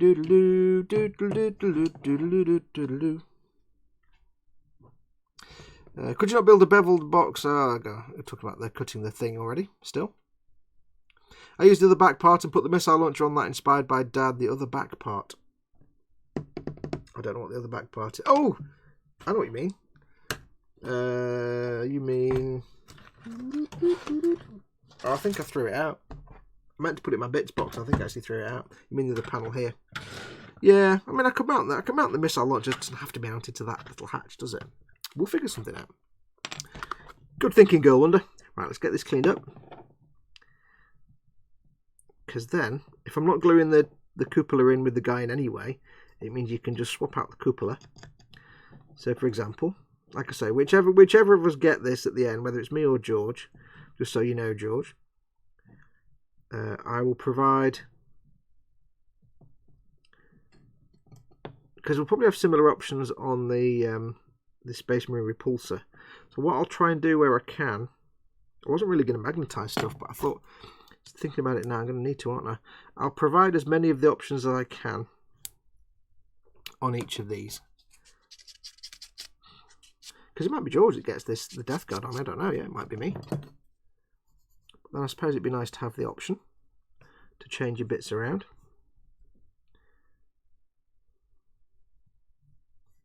Because I suppose there's no point having an armoured vehicle with a Stormbolter on the front when you can have the same armoured vehicle with a Stormbolter on the front and a missile launcher. Although it's put down to points, you might not have enough points. But then again, who can say? Hold that to the light. Is that smooth? Yes, that's smooth. That's there. That can go on there. Like that. Kapow, pachow, to quote Uncle Atom. Don't care about the bits in here because you're never going to see those. That's not relevant. So I can glue that in place. So you remember how I was saying about I don't plan ahead really in great detail. I just kind of stick things into the things and paint them and see what happens. Yeah. So I'm not. I mean, I'll trim that down a bit. Let's just make it a little bit neater, shall we? I'm not too fussed because you're never going to see inside there anyway. I wouldn't even bother painting in here, to be honest. It's like inside the upper hole. I'm not going to paint in there because if it's removable, the only reason I'm going to take that off is to show people the interior there. So I'm not going to bother painting inside. Absolutely no reason to do that. So I have the cupola there for him, so that can go there. Like that to say, most excellent. That can sit there, lovely, lovely. Will that fit on? I could risk it for a biscuit and stick the spiky things on it. So yeah, that fits on there like that. I still don't quite get it, but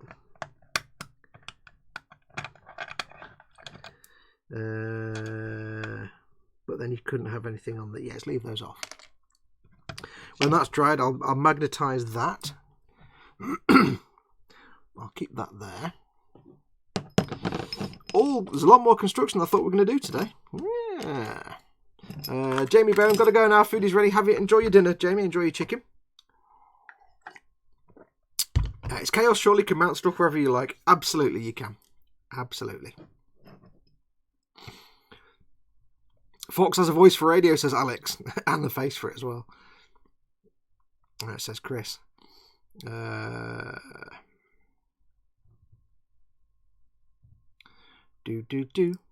option will be different on the ETB repulsor in the Conquest part work. It probably will, but I'm guessing you're going to have more than one option. I don't know if Frox had a rounded throw. He could be Bob Ross. I recently, when I've been filming, I've moved my lavalier mic to a new place on my shirt where I have to talk quietly. So yeah, I really am channeling Bob Ross at the moment. I don't really, because I've not quite got a Bob Ross voice. Right, so we've got that option there. We've got that from there. I can put... I suppose the other option is if you want to have the dude and the shouty thing. Even easier option. Shouty thing. Just have the turret turned to the side. Hello? Logical. Have the turret turned to the side. Then you don't need to magnetise this because you can have that permanently mounted. Although having said that, storing that in a skirmish case is a lot easier if I can pop that off. So I think I'll magnetise that anyway. And that way then you can have him on there. If you want to put this thing on, turn him round. There you go. Doesn't matter where he's pointing. Kind of an ass, but never mind. And we'll get... So let's build the missile launcher then. Yes. All the plans in the world. Right. So... for the missile launcher.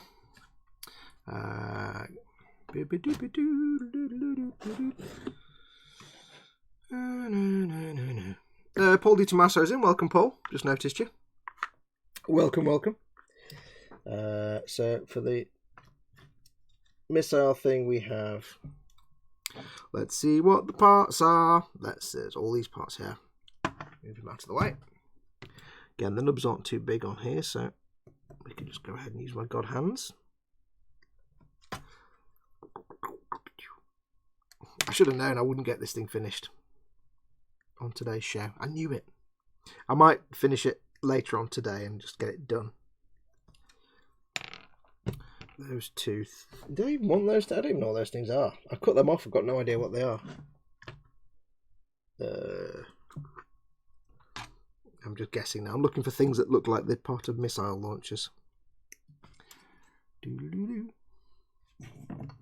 I just noticed that I'm here, but he saw my question earlier on and whatnot. Sorry, Paul. I'm a bit distracted today. I'm starving and I'm trying to figure things out. I'm not very good at multitasking, so if I'm trying to think about something and figure something out, everything else tends to go out the window. Quite literally. Well, not quite literally, because nothing actually gets out the window, but I'll shut up now. This here.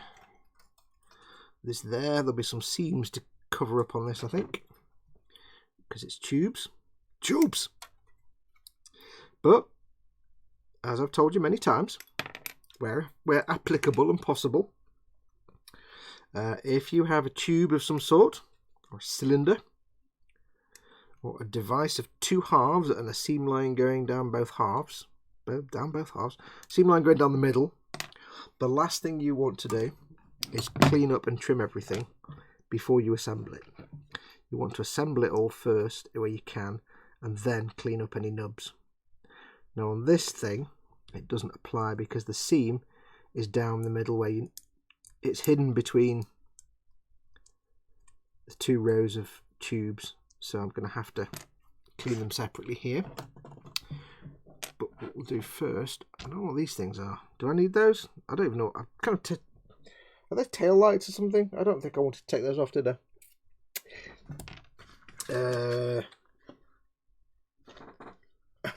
Oh, I see. Oh, it's a smoke launcher. Okay, well, yeah, we'll put them to one side. So this is quite simply. Okay, this won't be too hard. Is anyone excuse me? Is anyone big into the lore of Warhammer 40k or Sigmar? Asked George. I know minimal about it, but at the same time, what I've learned is awesome.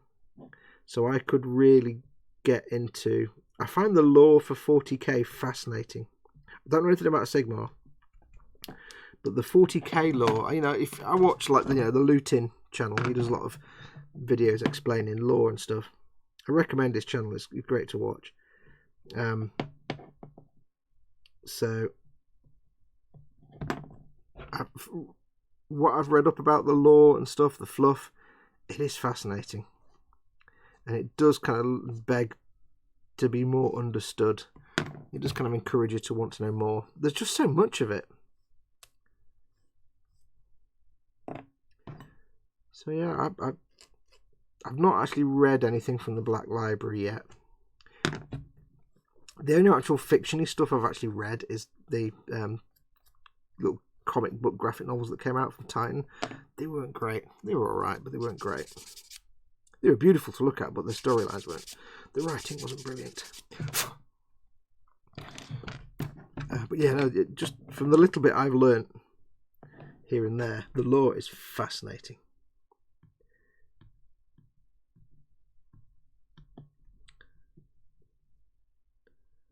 Yeah, is it Lutin 09? I can't remember the full name of his channel now. And he does like lore videos for Warhammer.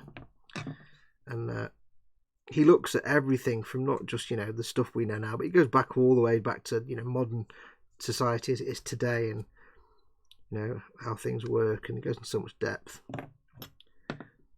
By no means is not the final word. There's probably lots of stuff we don't know. It's fascinating though. I do recommend spending you could probably spend an entire day on YouTube watching lore videos.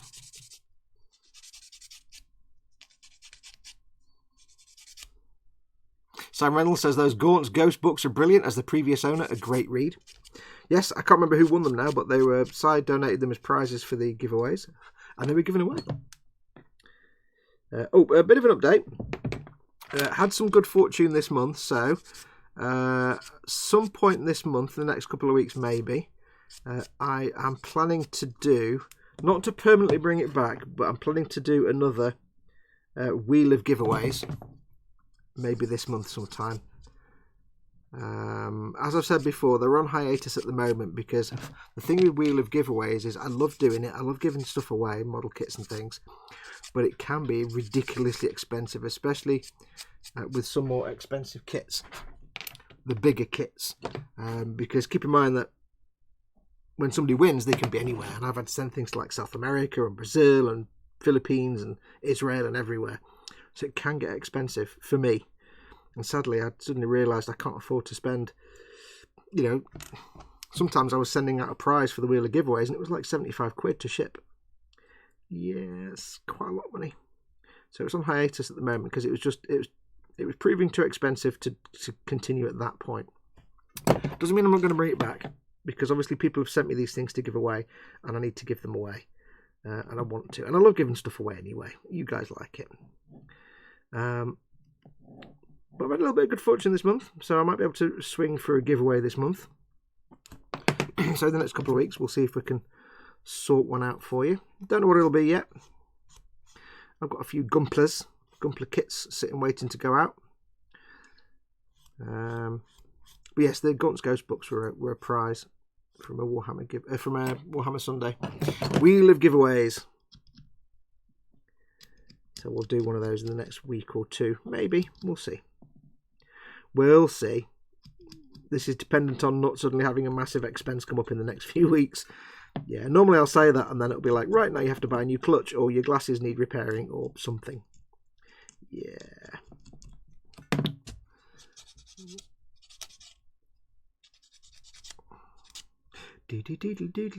Get my new glasses tomorrow, which should be exciting. I'm probably going to hate them the moment I get them home. It's always the way.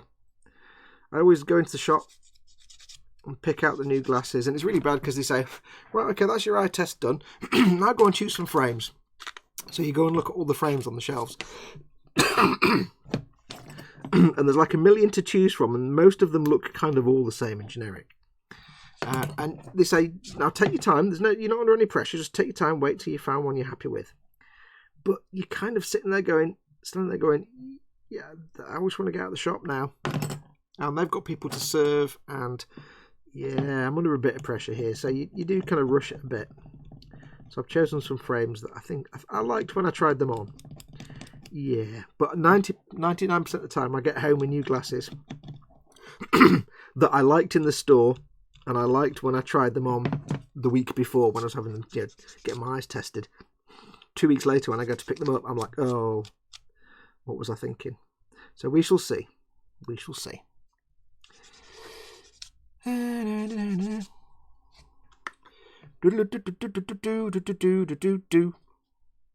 Simon Reynolds says to George, great starting point would be actually the Space Marine Conquest series, the standalone of 4 or 5 in the series. Currently their books, the lore books.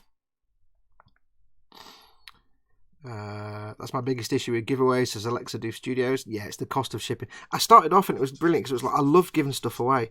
It's like, this week we're going to give away a master grade kit and all this. And it was like brilliant because all my followers, like I said before, about all my followers being awesome. You guys all rock. You know, like Jerry and Si and all the other ones that sent me stuff to give away. You were sending me like £80 master grade kits to give away. And it's like, this is brilliant because this is just awesome. But it didn't take long for me to realise doing it every week. Yeah, it's costing me. Shipping them out can be anything from, if it was somebody in the UK that won, that'd be brilliant. Yeah, it's fantastic. If it's somebody in, like, you know, Brazil, I'm like, oh, that's gonna, oh. So much as I love doing it, it just became too expensive. But I am consciously aware that I've got a big box of things to give away, still to give away, and they will get given away. And if it gets to the point where I can, you know, afford to get back to doing it regularly, I shall do so as quickly as possible. Because it was brilliant. Don't forget, of course, while we're talking about money, really bad segue, while we're talking about hard-earned cash, don't forget, if you want to support this channel and help get me to the point where I can get back to doing giveaways all the damn time, you can do it a couple of ways. You can obviously just like and subscribe. And then if you see an advert on one of my videos, just sit through it for 30 seconds. It's only 30 seconds of your life. It's not the end of the world. It does help me massively.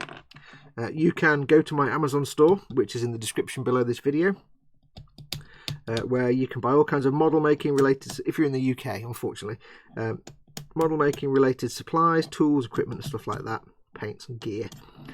Everything that's on there is stuff that I've used myself, and so I can say, yes, it's not crap. You can do that. There is a merch store as well. There's a link in the description as well. I've only got a small number of t-shirts in there, but you know, there's a few. I'm going to do more when I get time to sort them out. But most importantly, the best way you can help support this channel and keep me doing this and help me get back to the point where I can start doing giveaways again is become a patron. Support me on patreon.com. Patreon.com/modelmakingguru. I depend massively on my patrons. It's my, aside from what little I get off YouTube, off Google, it's my major source of income. It's how I earn my money. This is what I do for a living. So if you would like to go and check it out, if you can, consider supporting me on Patreon. It keeps the bills paid. It keeps me doing this every day. And it's just awesome. My Patreon supporters, my patrons are wonderful, wonderful people. And it's thanks to my patrons, like George, for example, that I'm doing the Warhammer Conquest thing. That's why me and George are splitting this when it's finished, because it's utterly down to him that I can subscribe to this. So do go and have a look. See if it's up for you. You can do anything from $1 onwards. Little or as much as you'd like. But you don't have to spend the big bucks. Oops. Is that on it? Oh, that's a seam line. Let's get rid of that. So yeah, my patrons are awesome. All of them. All of them support me. And they're all brilliant.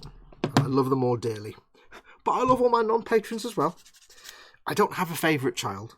I love all my children equally. He said diplomatically. Yeah, Alex says, Zach, for those who don't know, Alex, by the way, is one of the mods on Zach's channel, on Zach Aurelius' channel. He says he spends $400 to $500 on shipping for contest prizes. Yeah, because he's in Korea, so good God, the price is there. So yeah, it's the kind of thing that I did it with best of intent, but suddenly quickly realised it's not something I can keep doing constantly at the moment. Not right now. Not at the moment. Not without a significant source of income that would allow it. Yeah. Which is a shame. I say I've got stuff to give away that I want to give away, but I can't yet. Doodle-doo, doodle-doo, doodle-doo. Simon Reynolds, I think I sent you about 500 quid worth of stuff to give away, but I didn't account for the cost of you sending it, lol. Dude, that was an awesome stuff that you sent me. There's a mailbag video. If you want to go and look at my playlist, there's a mailbag playlist where I unbox all the stuff that Simon sent me. It's insane, all the stuff he sent me. Tons and tons of stuff. Thousands of pounds worth of stuff. You're a crazy man, but we love you for it. So yeah, Simon sent me a whole mess of stuff. I'm just guessing how these two go together. I don't even know. Just have a look, shall we? There we go.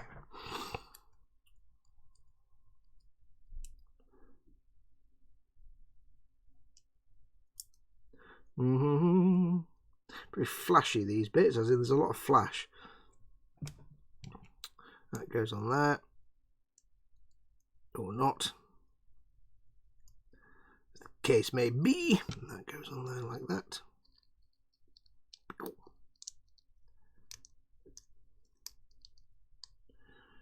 Wow, it's just horribly, horribly flashy. And they're real pain to clean up because there's lots of little tiny edges. Where are we? Watch those videos, how to reverse type 2 diabetes. The idiot was going to tell you the secret in a minute. 45 minutes later, after repeating everything 40 billion times, finished, no explanation. Earl D. Every single video like that, they're all bullshit. They are all rubbish. There's no such thing as, here's the cure they don't want you to know about. It's all nonsense. Don't even bother. Don't even bother. It's pseudoscience and magical thinking.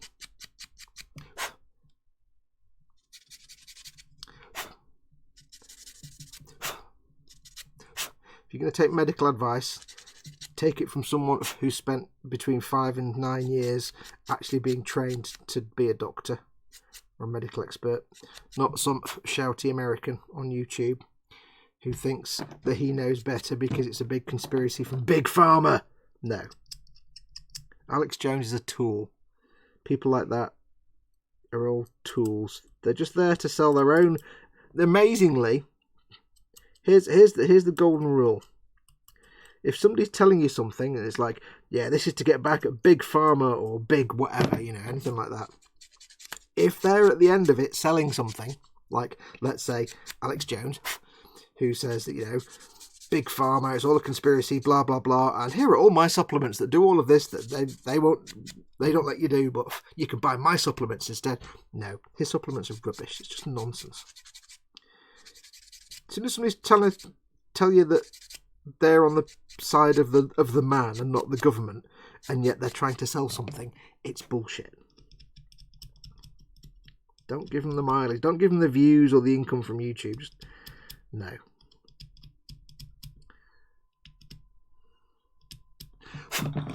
I want to give you some medical advice. Have you spent 10 years studying to be a doctor? No? Then goodbye. Good day to you, sir. It's all nonsense. I'm thinking Fox should get some specs like Dame Edna Everidge, says Quano Man. Well, the ones I've chosen, rather bizarrely, no, they're not Dame Edna Everidge glasses. The glasses I've chosen are, well, there's a pair like there's a pair like my normal, where have they gone? I've ordered a pair like my normal glasses. These are my normal everyday glasses, but they're a bit bigger than this. But they're going to be for my close-up model making work, because I have two pairs. I've ordered a pair like that, which will be reading glasses. They'll be close-up work. And then I've got a pair of varifocals for my everyday stuff. And they kind of look... The best way I can describe it is... I think I've said it the other week. It's 1970s BBC history documentary, or a very old episode of Horizon, like in black and white. And they've got some dude, some sciencey dude talking, or some, like, you know, head of research at such and such. And he's got those glasses that are a bit like 1960s black framed NHS glasses. So a bit like geek glasses, but they're not fully black framed. The black goes clear at the bottom. And I think it either goes clear or to a slight tortoiseshell effect. Something like that. Something along those lines. I think. I can't say for sure. It's something like that. I'm doing it from memory now. So I quite like them when I tried them on. However, looking at it now, I'm thinking back now, I'm like, oh, they might not suit the shape of my face. They might look a bit weird. But it's like, you know what? I can see. That's all I really care about. Doesn't fit very well.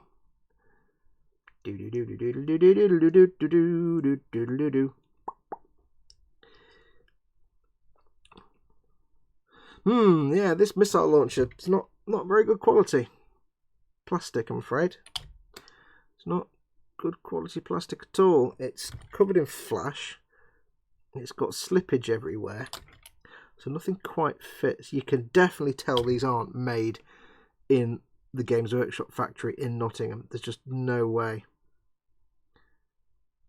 Also, that's not actually fully trimmed. There's no way these have seen the inside of the Nottingham factory ever. These are made in China, because this is not Games Workshop quality of this at all.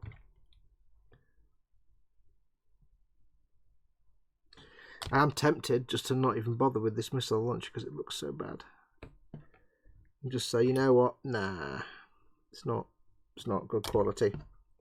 I'm actually tempted to just not even bother. In fact, you know what? I'm not even going to bother. You know what I'm going to do, George? I'm going to put that in the bin, because that fit is terrible. That doesn't even fit together properly.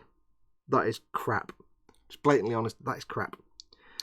I think what I'm more tempted to do is go onto eBay and find someone that's selling some Rhino bits, because they'll have things like the missile launcher. That, it's gone in the bin. It's not even worth thinking about. So I'll keep this, because I might need that. I think what I'm going to do is I'm going to cut my losses with that, because that was just absolute gash. And there's only so much I'm willing to do There's only so much I want to do to make something look good. Before it gets to the point where it's diminishing losses, diminishing returns. That was just to fix that. I'd end up covering up all the little details. There's no point. It's a lot easier, like I say. I think I'll probably just go on eBay, do a search, and order some of these bits, some Rhino bits. I've probably actually got a spare set. I might even have a spare set because I ordered a lot of Rhino and tank bits. I might have a spare set lying around. If not, I think I'll order some on eBay. So don't panic, George. I've just thrown those in the bin. But if you do end up getting the Death Guard army, I'll make sure you've still got some missiles. I'll get some off eBay. There you go. So we still got the launching thing anyway. Fluffy Guts, hello all. Fluffy G in the house. Welcome, Fluffy Guts. That's at least half of our Orcadian, what's the word I'm looking for, outfit on the chat. I need to do some sticker giveaways. It's nearly 5 o'clock. It goes really fast, you know. If I sat here for 3 hours doing this, it goes really fast. Wow, that is a crap fit, says Fluffy. Yep, bung it in the greeble box. I've thrown it in the bin. Sometimes I look at something and think, I'm just going to put that in the bin. Get some sparkly Elton John glasses.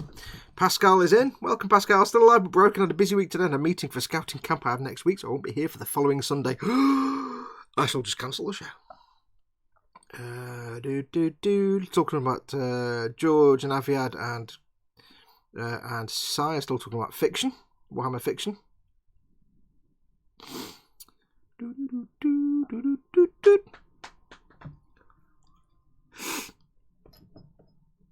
Let's have a look. What's chat doing? Panic averted, says George. Think I've got one, Fox. I'll bung it in an envelope with the carbon fibre aerials. Thank you, Dad. You're going to send me some carbon fibre aerials. Is that for my little dudes? Thank you very much. Bless. Fluffy Gut says, I'm late. We had folks coming to pick up a foster cat. Is that the little black one that was looking all flat-headed? It looks rather cute. Foobit says, yeehaw, what did I miss? There was naked women everywhere. Naked chicks everywhere. You just missed it. Desk was covered in naked people. Simon Reynolds says, you missed it, Fox, Dad, George, Gabriel and myself just asking winners to pay postage on the wheel of giveaways. Yeah, it's not gonna work, because the thing you have to remember is people don't realise how much things actually cost. For example, the one thing that most people don't remember, and this is why I say when I talk about the stream boss battle, this is why people don't realise. This is obvious stuff, so a lot of people don't realise the cost of things. Somebody wins stream boss battle, they might win 500 quid worth of Warhammer stuff. Brilliant! If they're outside the UK, they're going to get an import duty. Their local customs authority is going to say, this package has arrived for you, you need to pay X amount of money for clearance fees. Not always, it might not happen, but it can happen. I know when Aviad became stream boss, he won 300 quid's worth of Warhammer stuff. He paid, went off to Israel, he paid some money to get it imported through his customs. And that's not anything to do with me, that's down to your local government charging import duty. Same, if I order something through America, I'm probably going to pay a little bit of import duty on it. And a lot of people don't realise that. So when it comes to shipping costs, yeah, the whole point of a giveaway is to just give something away for free. I don't want to say, you can win this, because the other thing, of course, is, don't forget, if I run a competition and I say, you can win this prize, these nippers, touched by my sweaty hands, covered in my hand jam, and I may have dribbled on them at some point when I'm eating food, you can win this absolutely free, but you'll need to pay the shipping. I would get, let's say I got 100 comments on the video. So all I say is, if you want to win this, comment on the video. Remember, you're going to pay the shipping. I would get 100 comments. And I guarantee you, 75% of those comments will be from people who didn't hear me actually say, you have to pay the shipping. So, brilliant, you've won. Send me an email. Brilliant, need to pay this much shipping. Oh, I don't want to. I'd have to then rerun the competition. Yeah, that would be a really bad idea. Because bearing in mind that some people watch my video on how to oil paint, how to gunk wash with Starship Film oil paint, and ask me what paint did I use. Yeah, that'd be a bad idea. Somebody would say. Fubit says, yeah, but that's like buying a $500 car. It's like, congratulations, you just bought what I call a problem.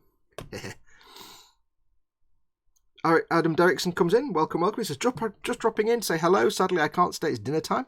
Well, thank you for popping in. It was the black one with the damaged ears. Puppy cats. I just said puppy cat. I don't even know where that came from. Puppy cats. Alex Adoof is off to bed. Thanks for coming, Alex. Welcome. No, thank you very much for coming in. Nice to see you as always. See you soon. I guarantee it was a lot less than what he won, though, says Simon Reynolds. Yes, he didn't pay more for the import duties than it was for the actual cost of the import duties, the kits. Aviad Madar says, worth it 5 times over, though, getting a ton of kits and being able to tell the missus that I won it. Yep, there is that. That's the thing. I mean, most people know if you order something from overseas, you're going to get slapped with a charge. If I order something from most places, I will get... Before it's delivered to my house, I'll get a thing through the door or an email saying, hi, this is Royal Mail. You've got a package at the local depot. Can you please pay 30 quid import duties? And I'm like, okay, that's fine. And no, sometimes it doesn't happen and a package just turns up and that's brilliant.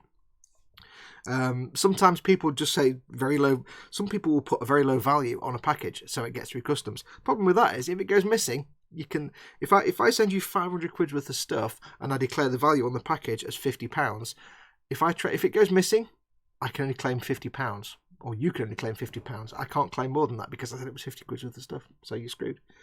So yeah, that's the problem. A lot of people don't realise that. They don't. It's the thing. You have to. You can't make that assumption basically. And then the problem then is, if somebody wins and they say, "Oh, you've got to pay shipping," and they go, "Oh, I don't want to."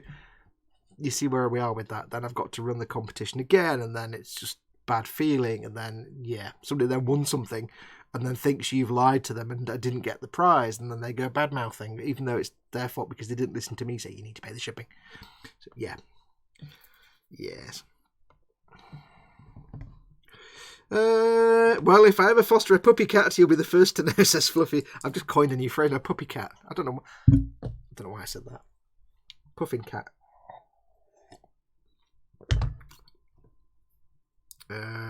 Do we not have that in the US? I never had that experience. I don't know how US postage works. I think you do. It depends on the country. Depends on how it's sent. If it goes through USPS, you might do. If it goes through a third party courier, you might not. But then you get people who do it through third party couriers like FedEx, and they'll get a separate charge for FedEx. I've shipped stuff to US before. When I used to work in retail, we used to get stuff sent to all places. And then somebody would say, I've got your products that you sent me, but I've got this thing from the customs to pay an extra $50. And we'd be like, well, yeah, and not our problem. Bye. Because the thing is, if you don't pay, here's how it works. Person A, person B. So person A sends this to this person A to person B. 2 different countries. Exporter, importer. Here's the product. Exporter posts it. At this point, as soon as it leaves the country, it's no longer anything to do with this person. This person can't change anything. It can't change the delivery address, can't ask anything. It won't get any information. It becomes the property of the importer, this person. It gets to customs, and customs say, right, before that gets delivered to you, you, the importer, have to pay X amount for us to process this and send it through because you're making us do work and we want to charge you for it. And it's also a tax, and that's how the local government works in this country. So this person has to pay this money. When they pay the money, it gets delivered. If they don't pay the money, these guys, the customs officials, will do one of 2 things. They will either keep it for like a couple of months and then destroy it, or they'll keep it for a couple of months and they'll contact the sender and say, we're sending it back to you. Or they might not, they might just send it back. If they then send it back, then when it gets back to the sender, customs in this country says, there's a package come for you, you need to pay so much money clearance charge. Now, if I was the sender, I'm not paying money to have the thing I've sent out sent back to me. So then it would just get destroyed because the sender, 9 times out of 10, would not accept delivery. So when I used to do commissions, I used to say in my FAQ, I will not accept a return. Because this person is not going to pay 30 quid for this package to be delivered back to him. So if the person at this end doesn't accept the customs charges, this thing ends up in limbo or just destroyed.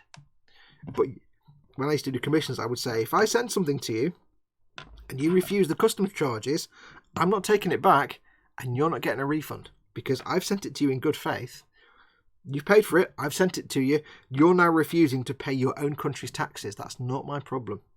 You don't get a refund. So keep that in mind as well. If you reject customs charges on a package, you're probably not going to get refunded by the person sending them to you because you don't have the right. It's not the seller's, say this is the seller, this is the buyer. It's not the seller's fault that you've rejected that package because you didn't understand how your country's import duties work. So keep that in mind. It doesn't always happen. Sometimes that just never happens and it just goes straight across. Sometimes when I order stuff, a lot of times I order stuff from Japan, I never get any import charges. But if I order stuff from the US, I do. But then sometimes something from Japan will pop through and it'll be like, oh, can you just pay 18 quid delivery on that? Or surcharge on that. It's like, it's not a problem. If you know how these things work. But yes, the problem is if you refuse that, it usually gets destroyed. If it does go back to the original sender, they'll probably charge you for the hassle. They'll charge you to cover the cost they had to pay to get it back. Also, you won't get a refund. I'm now thinking about puppy cats. In the UK, at least, if it's something has a value over a certain amount, it depends on what it is, then you pay a normal value added tax, which is what we pay on everything in the UK. Yeah, I mean, normally I've normally paid usually between 20 and 35 quid on imports for things like, if I've ever imported, say, a master grade, so it's like 60, 70 quid worth of stuff, it's like 10, 15 quid, something like that. Someone needs to draw a puppy cat, says Fluffy Guts. I don't have the skill. Dad's going to build his own PC and it's George's fault. What mad science is this? What new devilry? Puppy cats.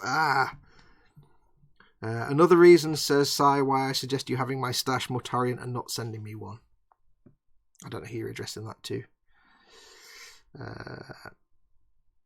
If a package is labelled as a gift, do you still have to pay tax on it, says Paul Di Tommaso. If it's labelled as a gift, if it's coming here to the UK, if it's labelled as a gift, you don't tend to pay import duty on it because it is labelled as a gift. The problem is, if you send someone in the UK £1,000 worth of stuff and it goes missing, you can't then claim an insurance claim of £1,000 because you marked it as a gift. It has no inherent value. So it comes down to if you send something valuable, you have to honestly declare the value. It's like I ordered the Fine Molds Millennium Falcon many years ago. And it turns out the company that sent it from Japan, they sent it and marked it as about £30 value. It was 370 quid. And they marked it as £30. If that had gone missing, I could only claim back £30 from Royal Mail. Because I could say to Royal Mail, I bought this thing for £370 and you lost it. I want to claim back what I spent. And they say, well, the value was £30.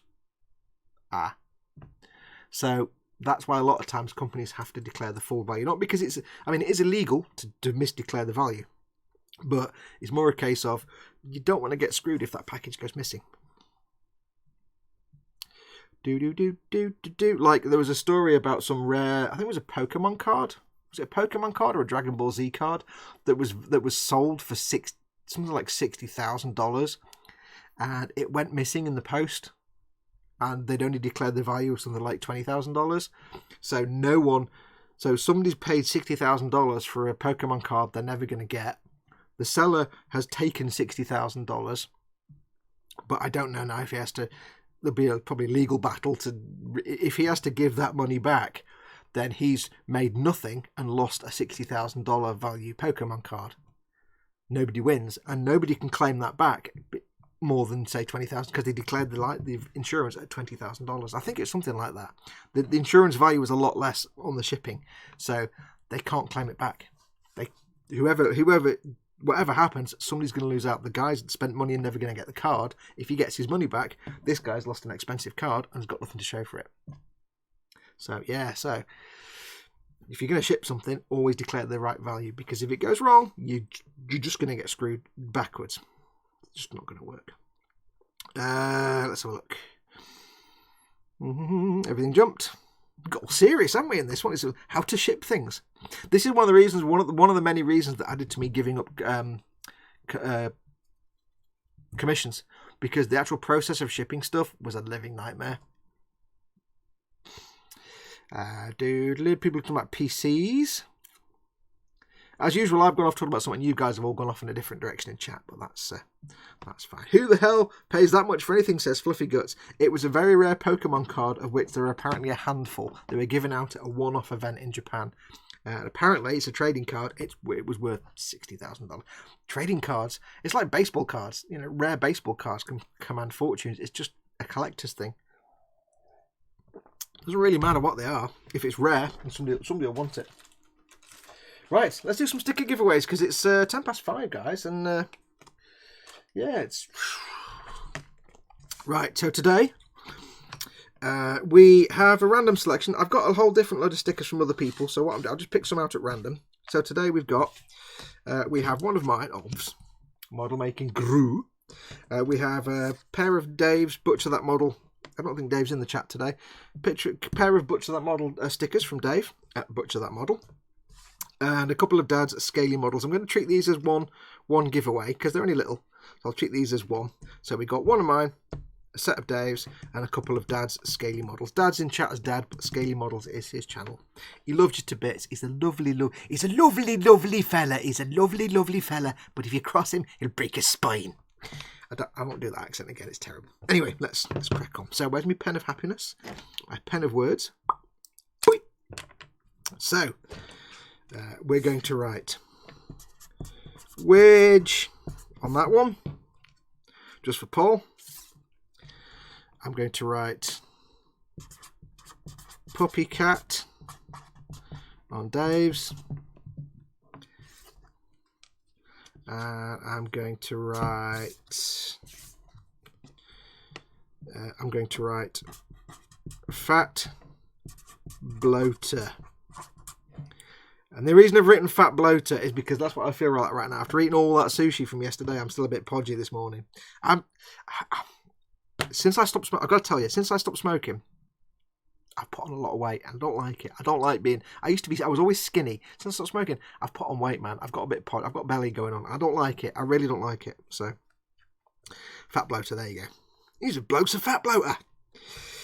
So, you got Widge, Puppy Cat, and Fat Bloater. These two come as a pair. So, let's see. I've got to think of some questions now. So, I'm going to... I don't think I've got any on the email, so I'm not going to bother opening my email up. Now, remember, this is where we do some sticker giveaways. I'm going to go off the first correct answer in the chat. So, before we do anything, there's always a lag around about now between me talking, you watching me talking, and the chat itself. So, before we do anything, I need you to hit the refresh button on your browser of choice. When I say browser of choice, I mean Chrome, because obviously if you're not using Chrome, what the hell? Press the refresh button on your browser of choice and drag the slider across to make it up to date. So refresh and drag, refresh and drag. I shall give you a moment. I shall have a swig of the tea. Simon Reynolds says, Fox chatting about quitting smoking as I literally flipped my zip out. I feel guilty. I have been so tempted to go back to smoking over the last few months just because I kind of miss it. I know it's bad for me, and I don't know. I just kind of... I also don't want to be fat. That's my belly. Listen to my belly. Because if I'm busy doing stuff like today on a Sunday, Sunday's great because I get up at like 9 and I'm doing stuff in the morning, and then by the time it gets to lunchtime, I'm getting set up for this, and then it gets to this, I'm doing this, and then by 6 o'clock it's dinner time. On a Sunday, I just have my dinner. It's great. Other days during the week, if I'm working at the bench, I can kind of get wrapped up in what I'm doing and not eat like a pig. But if I've got a day where, say, I've not got anything to do, or say I'm just taking a day's break from the bench and I'm, say, playing on the Xbox or doing social media stuff like Facebook and the Boom Hut and things like Twitter and stuff, I'm eating like everything I can get my hands on and I can't stop. It's really hard. So I do sit there and sometimes I think, you know what? I should just start smoking again. But I'm not going to. I've been very good. It's been a year, so... anyway, right. I'll get some big ones off too, says Fox, says Dad. Dad, even. Let's have a look. Right, so got to... George says, wait, there are browsers outside of Netscape Navigator? Jesus, I'm getting flashbacks now. Anyway, Link's browser or nothing, says Candygram for Mongo. I actually... I looked on YouTube the other day, and I was looking at I don't often use the analytics on YouTube because I have no interest. I don't really care I make my videos, and you guys, I don't really care about all the analytics. I'm not I'm not like a flipping influencer YouTuber. I'm not some millennial nonsense. Anyway, I just had a look at like the source of traffic, and there were 2 views from the browser on a PlayStation Vita, and I'm like, what? People still use that to surf the internet? Wow. I was like, wow, really? I've got a PlayStation Vita, and I think I lent it to someone, but I got a Vita. It was the twin stick one when it first came out with 2 sticks. And I used to look at it longingly. This beautiful, beautiful piece of technology, a fantastic OLED screen, beautiful piece of equipment. I got the little adapter so I could have triggers. I used to look at it and just get lustful thoughts because it was a beautiful piece of engine. It looked fantastic. What ruined it was there were no games and the charging cable was that long. I would love to sit there and just play on it for hours and hours and hours. But the charging cable was that long and the plug socket's all the way over there. So I thought, well, no, I could have got around it by plugging it into the TV. But it never had the TV out. It never had HDMI out. So it was such a shame. I used to look at it longingly. Anyway, let's shut up. Right. So, swig of tea. Think of some questions.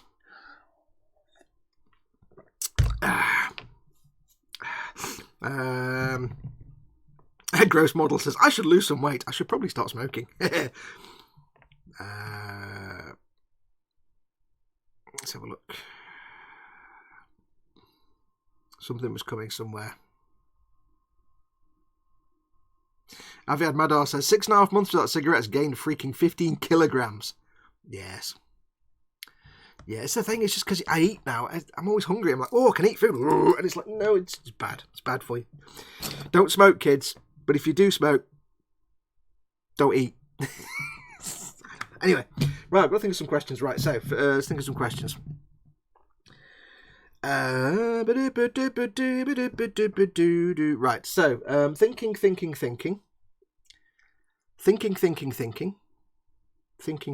Right, here we go.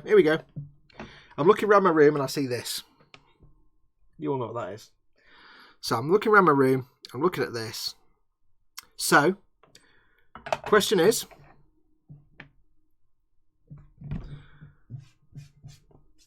Robert Patrick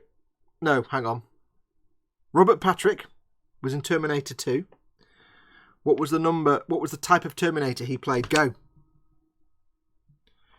What type of Terminator did Robert Patrick play in the Terminator 2 movie?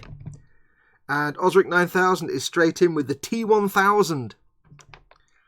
And the only reason I know the T1000 is because in my head I can hear Arnie saying, the T1000 will definitely try to reacquire you there. I would.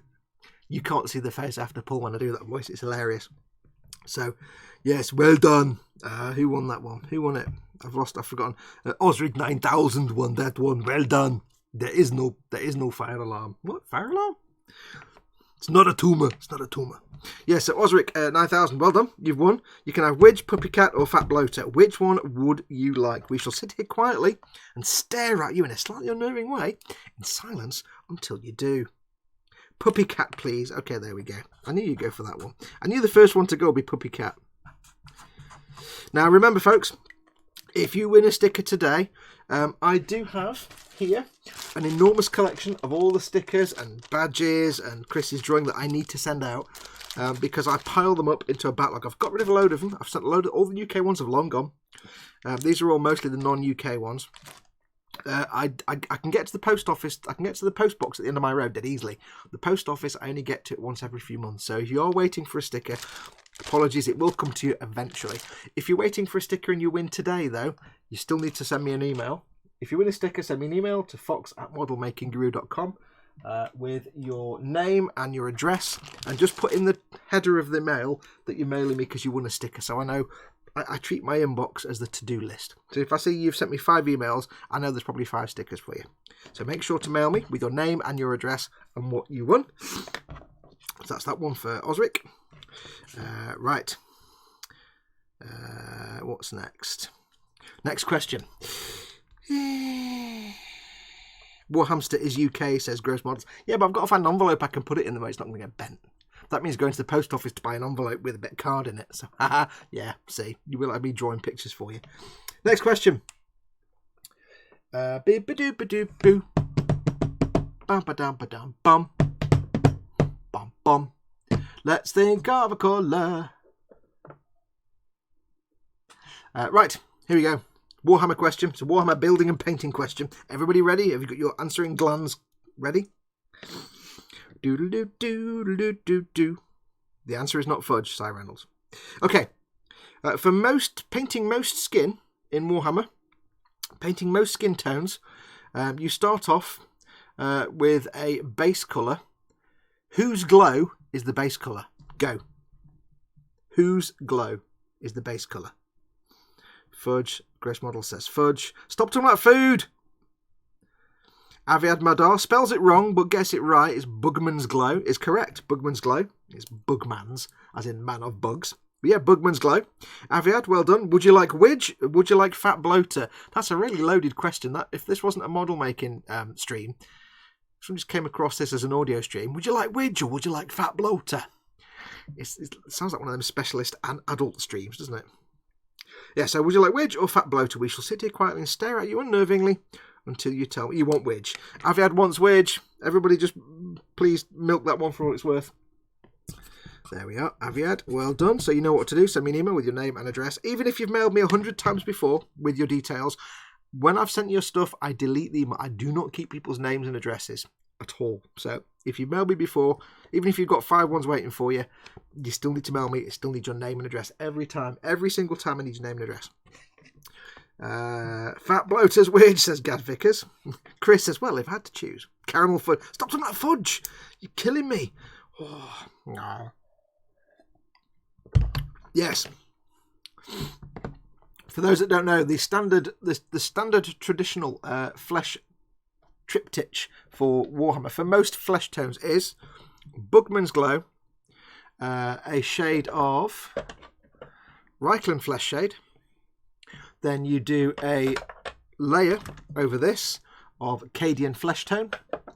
And then over that, you do a very slight, subtle layer, mostly on edges, of Kislev Flesh. And if you do it right, you can make it look fantastic. The thing that gets me is when Duncan does it, he goes, right, do this, then some more, and then you do this. And he seems to paint on the Kislev Flesh or the Cadian Flesh Tone like just as a solid colour. And you think there's going to be a big brown line where the Bugman's Glow and the Reikland Flesh Shade. But then when you come back later, it's all blended. I think he does some kind of subtle blend, but he never shows you how he does it. Yes. Anyway, last question. George Gabriel says, someone is going to have to explain Widge to me. It's something men have and ladies don't. It's probably one of many things that men have and ladies don't, but there you go. Yes. Right, so the last one, you know what I'm going to do for this last one? I'm going to write a number on my hand. There's going to be a hand and there's going to be a number. Let's think of a number.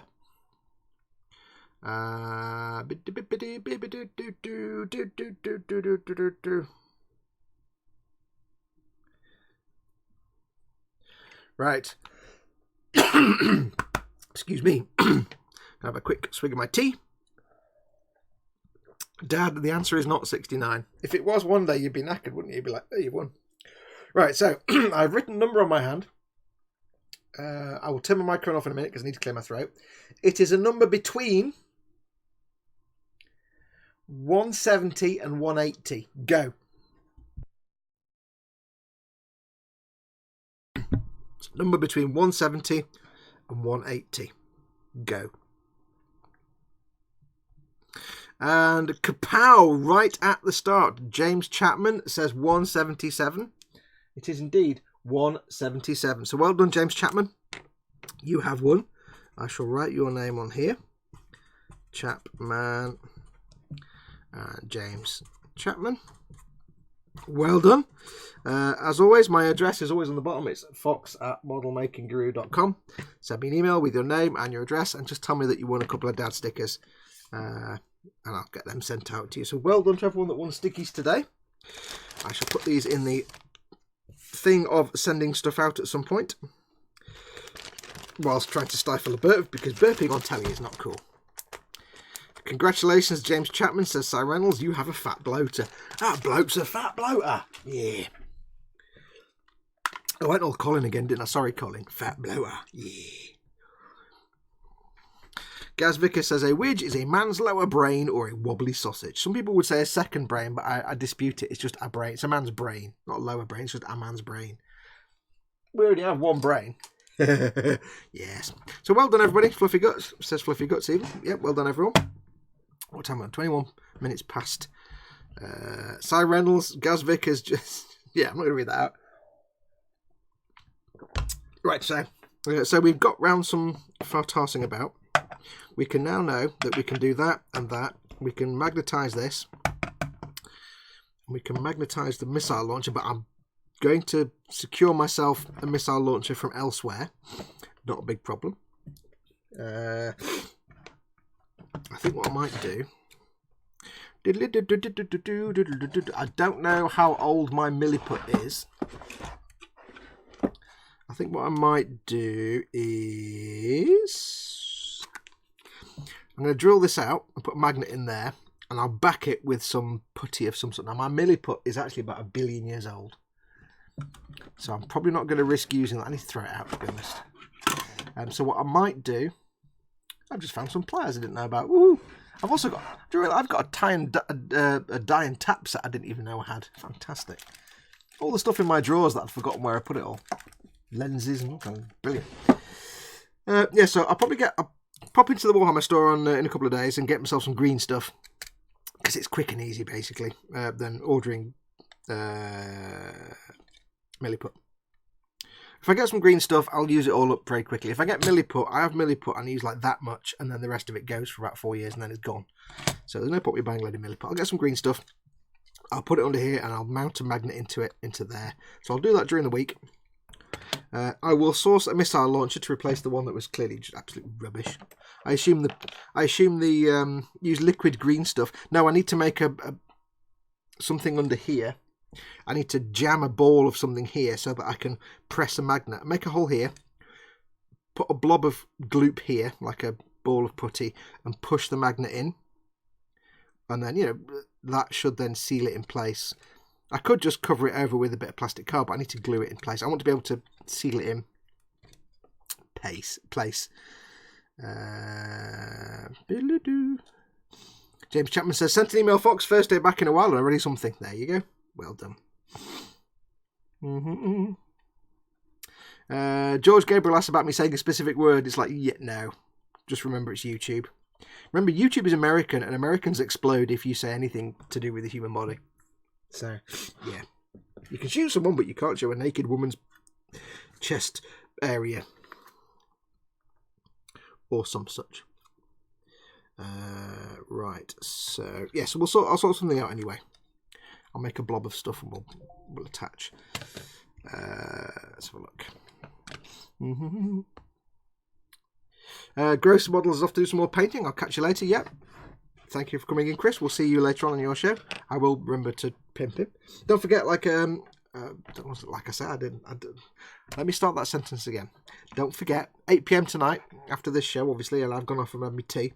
8 PM is when Chris does his Warhammer show, does his Warhamster, which is his hour and a half, where he's working on his little projects. He's working on some orc mega knobs at the moment. Getting them all painted up all lovely and wonderful. So do go and check them out. Right, what am I doing now? I want to make a spiky thing for the front.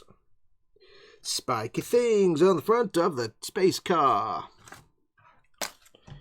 Let's do some nice, simple, spiky things to put on the front. So we've got another piece for some reason we get 3 cupola bits.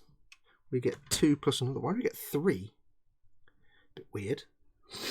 So we get 3 of those. We get some spiky things to go on the front, which is this puppy here. We shall cut this off. These are big nubs, so we'll use the big boy nippers. Thanks for coming in, Chris. Yes, 8 PM tonight on Chris's channel, Gross Models. Like and subscribe.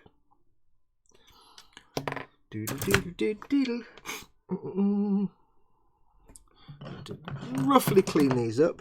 These are going to be covered in dirt and rust and corroded. When I do paint this, oh, as typical Chaos and Death Guard, trying to hold this. The thing I don't like about Death Guard and Chaos is everything's covered in spikes, and trying to hold this to cut it, I'm stabbing myself. Oh, it's all spiky stabby. Most painful.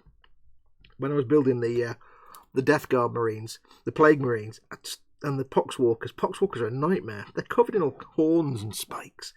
It's you end up with those dimply, spiky dimple hands. It's a living hell, I tell you. Oh, I've got to take all these bits out. Oh, that's a pain in the bum. I've got these bits here. Can I get any nippers in there? Yes.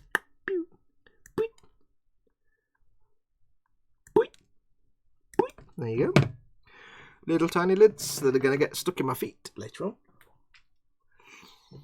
We have Fluffy Gut said that cat bit her yesterday, so she's got a sore hand today. Oh no.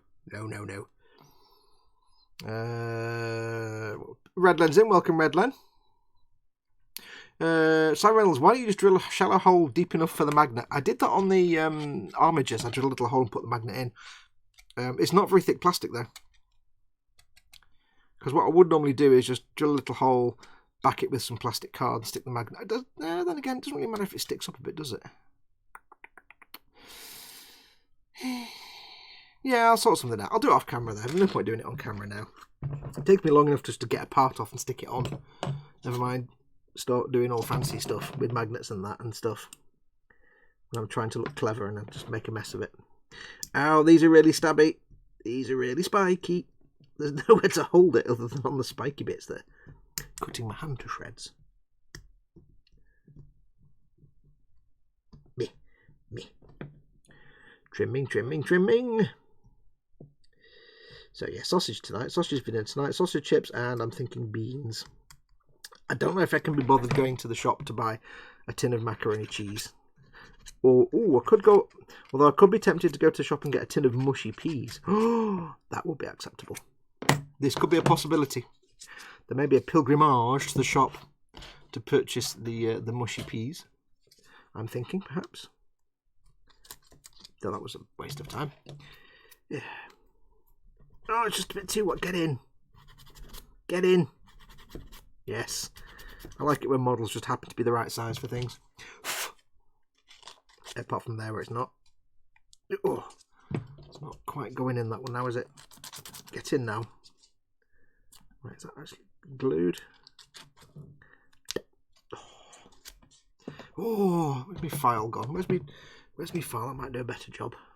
There we go. Bit better. What's chat doing?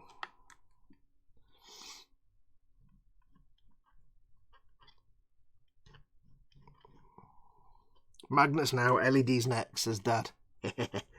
Yeah. I did magnetise. The only thing I've magnetised so far is my armigers. When I made the armigers, I did magnetise the little gun that goes on the top of the carapace, just so I can remove it. And bizarrely, I've got my 3 armigers currently live in a skirmish case. Because it's just about big enough to have 3 armigers in it. So I've got 3 armigers in a skirmish case. And it's been in there since I made them, so last summer. But I opened something the other day. I went into my box of like greebles, which is under my workbench here, and it's very rarely I go into it. I opened my box of greebles, and in a bag with lots of other things, for no reason at all, was like all the little bolters off the top of the carapace of all the armour. Like, what? All painted and magnetised and everything. I was like, why are they there and not actually, in the box with the rest of them? Very weird. Somehow they got sidetracked. So I magnetised those, and that was just a case of gluing a magnet to the bottom of the bolter and drilling a little hole and putting a magnet in where the top of the carapace where the bolter goes. Dead easy. Dead easy. No, it wasn't hard at all. No. Accrington Stanley. Who it, eh? Exactly. Right, so this just needs to go onto here like this, was it? And I'll get rid of some seam lines. If you go into the shop anyway, you might as well get takeout. No. The only decent takeout you get around here is ones that get delivered. There is a takeout right next to the shop, but it's a curry house and it's not very good. There is a Chinese takeaway next to the curry house and it's not particularly good. There is a kebab shop 3 doors down from the curry house and the Chinese, which used to be brilliant and now he's not very good. Because they used to do like curries and kebabs. Now they just do burgers. Burger, pizza, burger, pizza. And they're just kind of not very good at all. So it's all just gone to pot. All the things that were right next door to the local shop that you could go and pick up while you're going to the shop. No. So really, the only decent takeout around here now is to order. And you remember I joked about the week about how I'd never had a burrito and there was no opportunity for me to have a burrito where I live. I think I said this the other day, but I found out to my amazement a few days ago that there is actually a burrito place right next door, literally right next door to my local Warhammer store. I'd never noticed it before because it's right next door to the Warhammer store. So clearly I was not paying attention because I was in the Warhammer store. But yes, apparently there is one right next door. And I was like, oh, that means I can get some burritos. I get them ordered in. That'd be brilliant. But it turns out no, they don't. They do delivery, but not to my postcode because it's like 3.5 centimeters outside their range or something.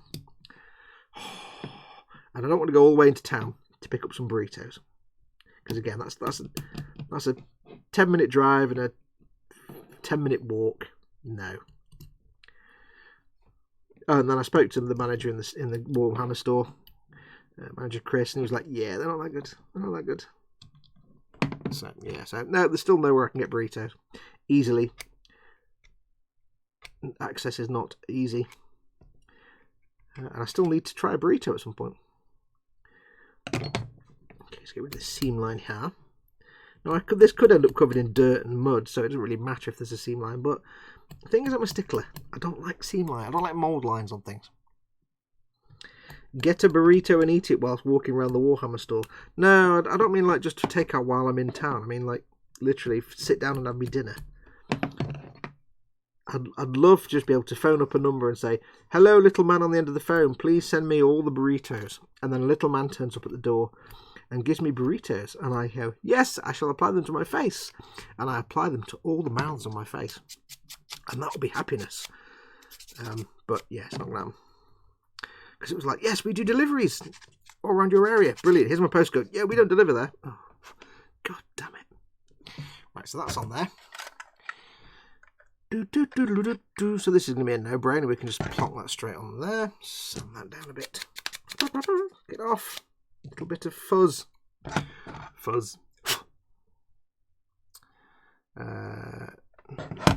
Little mould lines. It's amazing to me how driving averse many Europeans tend to be. Driving is not a problem. I mean, keep in mind that in the US something just changed. What just changed? Are we still going? Do let me know if you're still seeing and hearing me because something just changed on my computer's end. Don't like it when things change. Yeah, no, it's the difference is that I suppose if you're in the US, like he says, most of the food my wife likes is a 20-mile drive. If you're kind of used to and habituated to driving a long distance, because keep in mind, you know, you live in the US, you're not in a heavily urbanized area. Your local store might be, 10 miles away. If you're living way out in the middle of nowhere, it's more likely that will be the case than here in the UK where everything is kind of... I was amazed to find that our entire nation is smaller than most US states. It's like, wow. Actually, the other day I looked at a map because I was curious. I thought to myself, how big is Japan actually? How big is Japan? And then the next thought was, how big is Madagascar? Because, I was watching something, I was like, how big are these places? I never really know how big I know they're big, and I was amazed to find out that Japan is not that much smaller than the UK. Because we all think of Japan as this tiny little island, but it's not. It's not that far off the UK. I'm like, wow, my country is actually Japan's quite big, or we're really small. Don't know which. Because we all think of Japan as tiny, and yet there's so many different diverse environments and locations and stuff. And then that got me looking at other things. Anyway, yes, so you live in the US, it's a long distance to, unless you live in a massively urban area, it can be a long distance to anything. And like my sister-in-law, my brother lives in, Tennessee, my sister-in-law. lives in Tennessee, and she said when she first came here, she couldn't believe how near everything was, because where she was, everything was a massive drive, and you just kind of get used to it. You know, you want to pop to the store for something, that's a 30-mile journey, 40-mile journey. That's fine. No worries, just go and do it. Because that's just the norm. Over here, of course, it's kind of not the case, because everything's often so close together. But for me, the pain is not driving anywhere. It's not a pain for me to drive into town. It's only a 5 or 10 minute journey. The pain is that my local town is just terrible for parking. There's just nowhere to park. So I end up parking the local Tesco's, and that's a good 5-minute walk. It's like, oh, really? It's more just the hassle of finding somewhere to park for me. It's a pain in the bum. When I can just phone up a little man and he turns up on the door with food, it's much better. Right, there we go. It's a lot more deep nubbing than I need to do on that bit. Still going, says George. Excellent. They sound like a Western Australia drive. Anything longer than 20 minutes is a packed lunch drive, says Moar Daka. Zasa says 40-mile round trip is like £6 in petrol. My car has more than 350,000 kilometres on its odometer, says Candygram for Mongo. Driving all the time is awful. Fluffy Gut says, I ring in the order and drive 30 minutes there, pick up my food, then rush home before it gets cold. And George says, yeah, we all work in the city, but no one wants to live in it, so we all drive long distances. That's the thing. To us in the UK, it often is quite... Sometimes it can be quite a shock to really grasp. Dad will shout. If I take the glue out of there, Dad will shout at me. It can be quite a shock for us, especially, I don't know what other countries, but here in the UK, it can be quite a shock for us sometimes when we actually get the grasp of how spread out things, for example, in the US actually are. As an example, like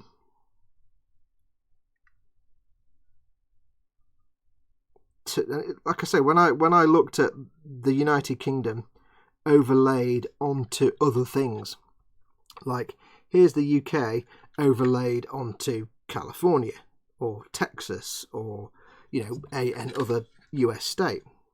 That was eye-opening on its own. To think, for example, that let's have a look. I don't know. Somebody might say, oh, I'm going, to an outsider. Let's take California as an example. You think of, if you asked me, two locations in California, say one at the very north and one in the south. If I knew if they were, well known, if I knew what they were, and I'd be like, yeah, they're in California. That wouldn't really mean anything to me. I'd be like, they're just Californian cities or whatever. What would blow my mind, though, is when you suddenly say to me, okay, but this one is as far from the other one as Glasgow is from Dover. And I'm like, what? Insane. Because when you look at things like that, it's when you realise that something that might be in the same state in the US would be at the other end of the country over here. And that's when you start to get a feel for just how big some places are. Which is my mind was blown when I realised that Japan is nearly as big as we are. And I look at the UK landscape, and you've got the Dales and the lakes and the Scottish Highlands and all the different places we've got in the UK, and Japan's about the same size. Wow! You don't realise how diverse these places are until you realise how big they are.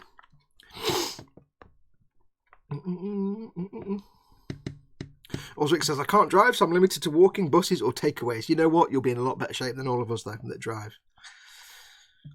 Fluffy Gut says, I'm out in the country. I need a telescope to see my neighbours. Yeah, but your neighbours are like Scotland. So you really are out in the country. San Diego to Sacramento, both in California, is 820 kilometres. What's that in miles? I don't know that in miles. LA, Los Angeles to San Francisco is about 400 miles. I think that's like London to Edinburgh. Yeah, exactly. And yet it's still in the same state. And that's just one of all the other states. And that's why sometimes it's eye-opening for us here on a small island to suddenly realise that. To have it put so obviously in perspective, like overlaying the UK map on top of, say, the state of California. We kind of go, wow, because we don't get that. You know, you watch some cop show or something, and it's all just in California, and they go here and there, and 1 minute they're in desert, next they're in forest, the next they're in. It's like, really? No, yeah, but then you realise, no, it probably, you know, the climate's going to change across just one state as much as it is, you know, the microclimate as much as it is here in the UK. We go from sunny beaches to fens to downs to forest to woodland to highlands to mountains in just the UK. So, but then it's on the other side of the coin. That's also why when I have, you know, spoken with Americans who've come over here from the first time, they can't believe that you can walk out of your front door, drive for 5 minutes, and have gone through 3 different accents. So in the other way, it blows their mind that everything here is so close together. It's weird when you think about it. Just when you finish watching this, just take 5 minutes, just do a Google search for whatever your country is compared to, and you'll find images of overlays of your country on top of other. It's incredible. Also, when you realise that the Mercator map, the one that we look as the world map, is actually completely wrong.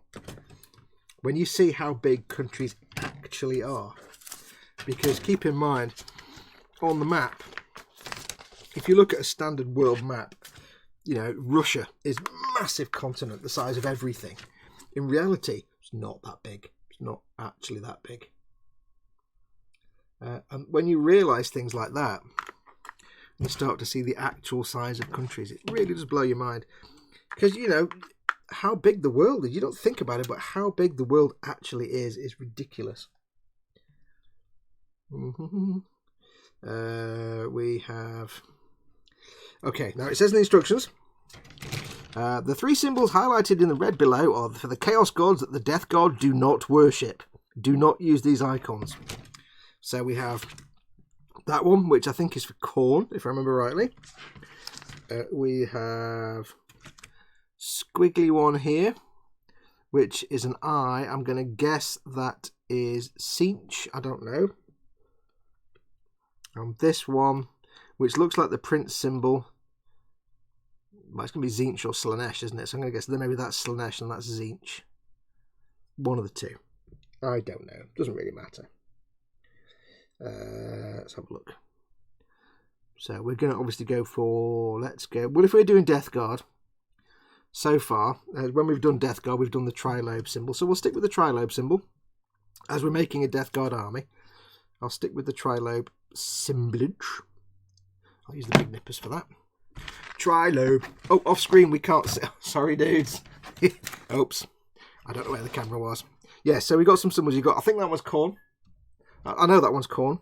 I think the one that was like the Prince symbol is probably Slanesh, and that's probably Slanesh, and that's probably Zinch. I think. I don't know. I don't know the chaos signs, but I'm going to go for the trilobe symbol, which is pretty much Death Guard. And as we're building a Death Guard army, we shall use the Death Guard symbol. Because being a Chaos Rhino, of course, basically this kit is the Chaos Rhino. You can build it as any of the Chaos factions. Let's have a look. Slovenia is so small, says just Django. Slovenia is probably so small that even a normal American city would be bigger. Fluffy Gut says they worship the mighty Puppy Cat of Doom. And Zalster says Puppy Cat sounds like the ultimate chaos. Yes.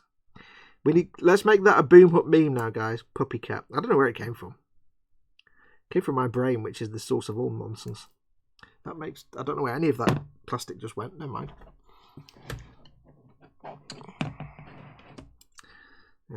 So get this cleaned up. It's a tiny part, and I'm cleaning it with a knife. You know what might happen. Might not, but it might. Do.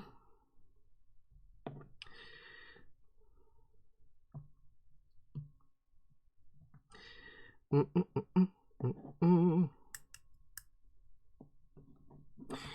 so that's a little tidy up there.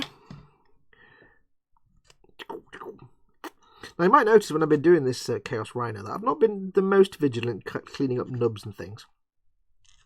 Like I'll clean the nub up so you can't see a nub.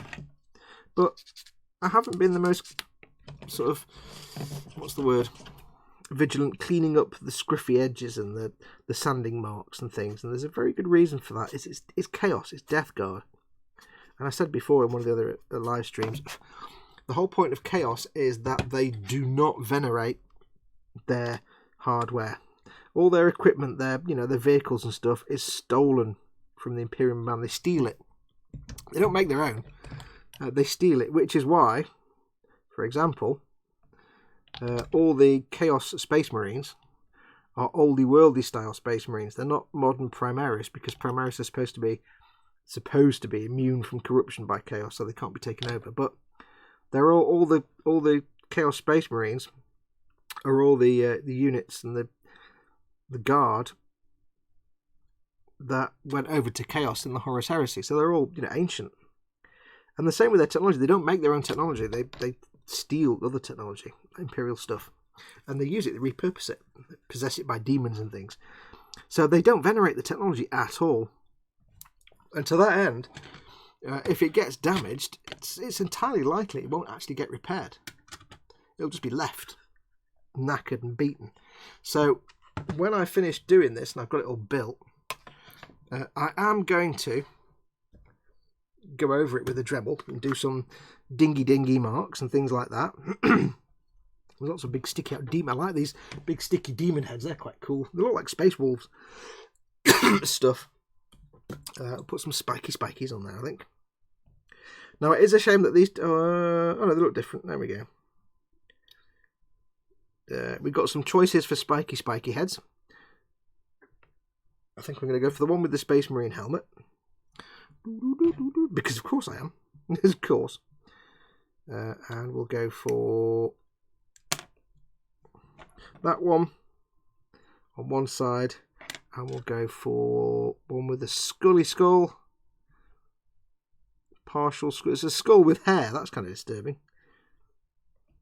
On the other side, I think. Or shall we go for... No, this one's got a band. I like the one with... No, that's a small one. Hang on, what am I doing? Where am I? I know you can kind of put these wherever you want, so I'm just going to slap it on. Let's cut this one off. Too late.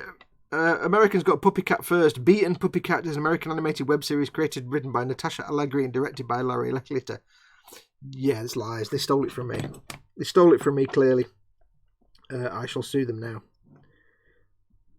Being American, the only thing they understand is litigation. I shall litigate. Anyway, I'm more cool because I'm British, so I made it more cool anyway, so there you go. Damn it. All the best things are already taken. Right, so here we have spikies. That's the same. Yeah, same length. Grandfather Nurgle is waiting for Fox's Stabberty. Yes. Papa Nurgle likes my donations of blood. He bestows his gifts upon me. Well, he bestowed his gifts upon Mama Fox last night because she wasn't very well yesterday. She was poorly sick yesterday, was Mama Fox. She's fine now. Right, got a mould line down the side. Like that, you see there? A little bit of this. A little bit of that. There you go. Lovely. Nearly time. Got a few more minutes. If Puppy Cat is taken, how about Kitty Dog? Nah, because the word puppy is what makes it awesome. The word puppy is brilliant.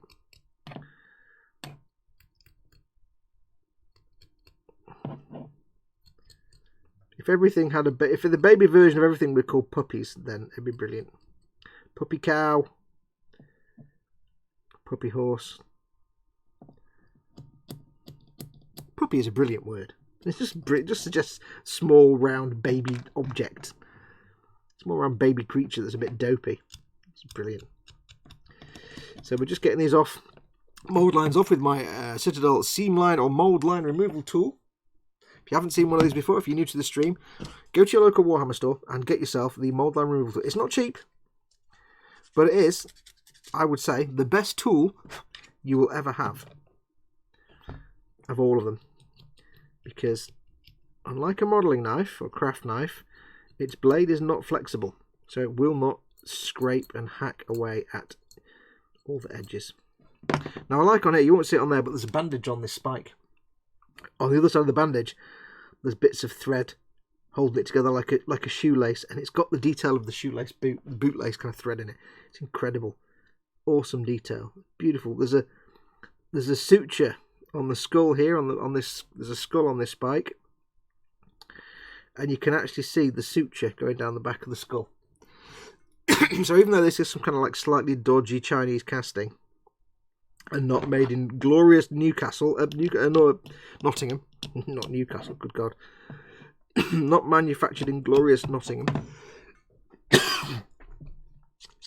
Warhammer, you can see every now and then hints of the original incredibly good carvings that these are based on. Even though they're ropey mouldings, they're still incredible carvings, sculpts. So yeah,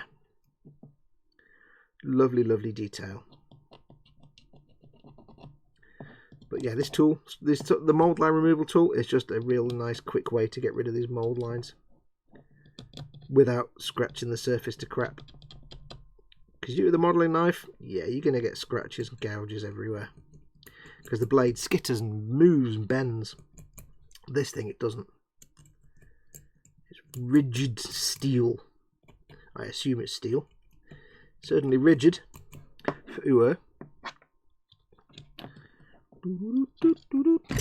Take these little things out here. Little nibbly bits I can't quite get to. God damn it. Oh, why'd you do this to me, Games Workshop? Give me little things to trim that I can't quite get to. There we go.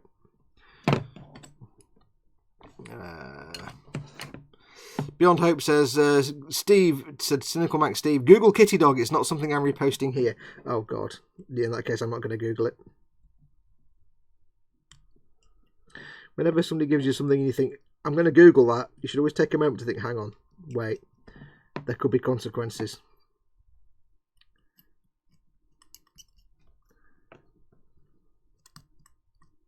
So anyway, getting back to the point I was making like half an hour ago. Yes, I'm not being super careful sanding away scratch marks and knife marks, because I will be applying damage to this vehicle because it's not looked after by the people that drive it around. It will be maintained well, so it's going to be battered and scruffy and have damage all over it. I know these can go anywhere. Where does it say? Let's put it here somewhere. Ooh. Doodle doo doo doodle doo doodle doodle doo. Let's stick that on there, like that, you see. Put these wherever we want.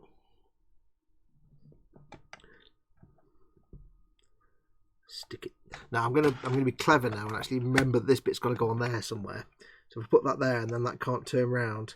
So let's just make sure this doesn't get in the way of anything else. There we go. See. Still turnable. Good. So if I put that there, apply the glue of happiness. Watch as that sucks in, as if by magic. Oop, can't see around the back now. The beauty of thin glues like the Tamiya Extra Thin or the Plastic Magic is that capillary action that sucks the glue into the gap. I can now move that there, and that is perfect. See, it doesn't take a lot of glue. That's why I love Tamiya Extra Thin, because you just touch it and the glue just goes underneath. No fuss, no muss. Let's do the other one. Diddly bomb, a diddly bomb, a diddly bomb, a diddly bomb. Let's get this masking tape off now, don't I? That's probably a good idea. Take this off. I'll trim it a little bit. Yes, that put a scratch in the plastic. No, I don't care, because like I say, I'm going to be scratching it and dinging it anyway. It's all good detail. This can go here. Now, I want to make it match up. It doesn't have to be too symmetrical, but I want to make it kind of symmetrical. So it's about there. There's a little rivet on the corner, on the edge there, that I can use to line it up. Make sure it's in about the same place. Yeah, almost.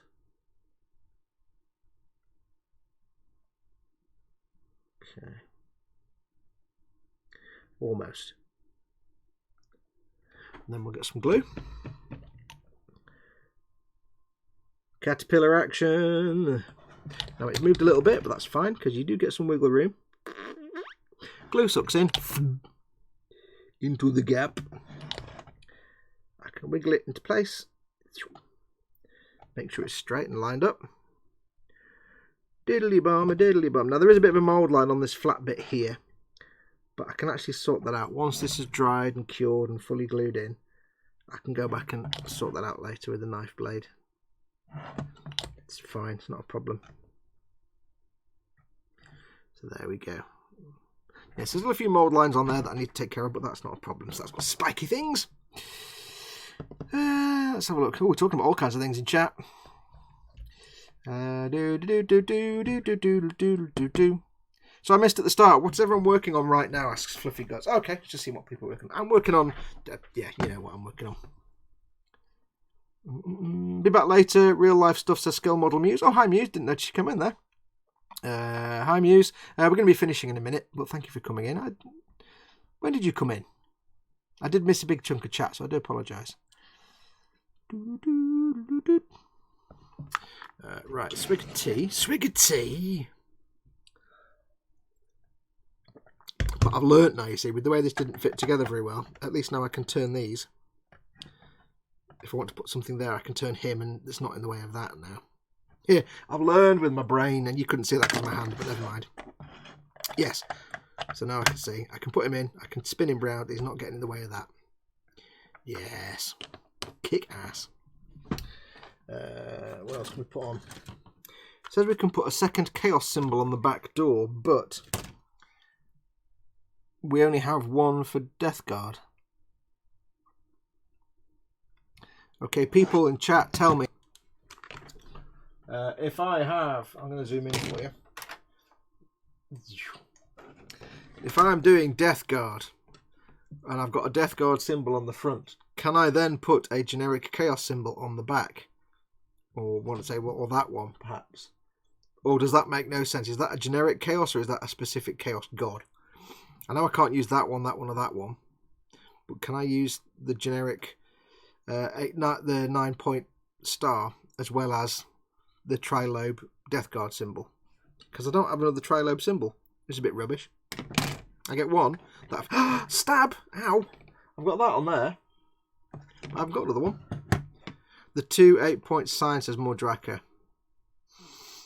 So I can combine that with the Death Guard symbol, yes? Those are generic. Oh, good. That's good then. That's all right then. That's all right. I'll stick a little... I'll stick the little chaos symbol on the back door then. Jolly good. I did think that, but I wanted to be sure. Also, they're really sharp. Ow!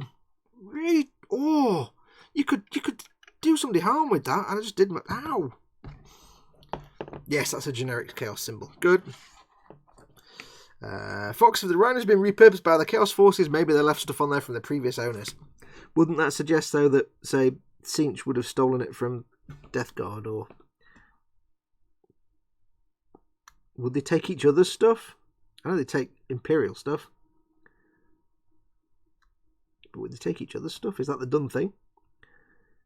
I think they do fight against each other occasionally, don't they? The Chaos factions.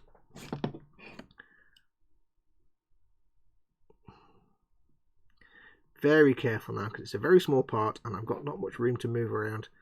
And I didn't stab myself. Wow. Hello. Doodle doodle doodle doodle doodle doodle doodle. Boo. Oh, zoom out. Oh yes, sorry. Yeah. There we go. Always not zooming out. I'm special. What can I say? I'm special. Little bit of sanding there. Again, not too fussed.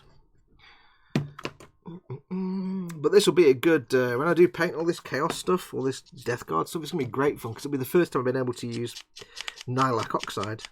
I've got a pot of Nylak Oxide. I've never used it. I've never had occasion to do... Oh, I tell a lie. I used it once on a U-boat propeller, but that's it.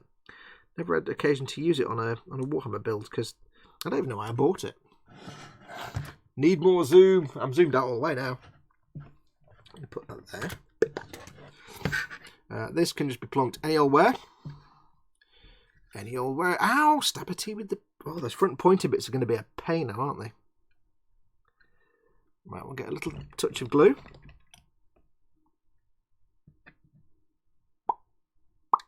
Just a touch. Again, if you've never used Tamiya Extra Thin, or Plastic Magic, which is very similar, or the Ammo by Mig stuff, which again is very similar. If you've never used an extra thin cement, for the love of dog, get yourself some. That's made a little bit of a squishy mess, but that's fine, because I can just run around it with the glue to smooth off that bit where it went a bit squishy. It went squishy because I moved it. But that's fine. Once that's got a primer on it, you're never going to notice that. There's a chaos symbol on there. Jolly good. Remove the nubs from your thumb while you're at it. I have all the nubs. Put safety cap. They are... That is like so... If you went to grab that by accident, you really could break the skin with that. But this is why I'm making all those poxwalkers driving me nuts, because they're all covered in horns that are that spiky as that. It's really painful. So, ouch. We're not still zoomed in, are we? I don't think so. Nope, that's as far out as we go. Chaos safety first. Right, we've got 10. I think what time is it? Oh, it's 6 o'clock. Right, I think that's going to do us. 3 hours. I've got to go and get me dinner. That's going to do us for today, though. I'll finish this off later on tonight. I'll just get it done and built, and we'll move on to the next thing. I don't know what the next one is. What's the next one? After this is Space Marine Officers. Okay, we'll make some Space Marine Officers next time then. That's the next thing up. Again, I'm just following through magazine issue after issue. I'm getting these all built up so I can put them in skirmish cases and travel cases and on shelves out of the way, because I'm getting pile after pile of big envelopes full of stuff and I need to get them worked through. And I can't be filming them right now. I haven't got time to do all the filming for the Warhammer Conquest stuff. I've got too many other things on, so I just want to get these built because I don't need to show you how to build them. And the videos I do will be just how to paint them. So there you go. This, by the way, when it does get filmed, it will be a special standalone episode. It won't be painted like the magazine. It'll be a proper special standalone episode. I am toying with the idea of just forgetting about Painted by the magazine and just doing lots and lots of special standalone episodes. But it'll take me years, but I don't know yet. But yes, that's going to do us. So thank you very much for watching. Again, I wasn't able to make my special announcement this weekend, but maybe next weekend. We'll see. We'll see. But something's in the works. Something is afoot. Thank you very much, everybody, for watching. Don't forget, of course, go and have your tea if you're in the UK. Go and have your dinner. But come back at 8 PM tonight, not on this channel, but on Chris's channel, Gross Models, because he does his Warhamster Sunday at 8 PM to 9:30. He's working on his Orc Mega Knobs, getting them painted up. So do come back and watch. I think I should be around tonight, so I'll come and join in the chat. But yes, thank you very much for watching. Don't forget, as always, I do love you all to bits. You do keep this channel going, so if you want to help keep this channel going, remember to like and subscribe. If you do want to check out the merchandise store or my Amazon store, check the links below this video in the description. Amazon store, just stuff you can buy normally anyway. If you're in the UK, just check out my store first before you buy it from anywhere else on Amazon. If you do order it through the links on my store, it doesn't cost you any more, but it makes me a little bit of income. And don't forget, of course, if you really want to, if you're a really, really wonderful person, you can support me on Patreon, which is patreon.com/modelmakingguru. I live off my income from Patreon. That's how I keep doing this day in, day out. That's how I do this for a living. So do go and have a look and see if you'd like to help out. Keep me supported. But until next time, I shall say thank you very much for watching as always. Do enjoy the rest of your weekend, however much you've got left.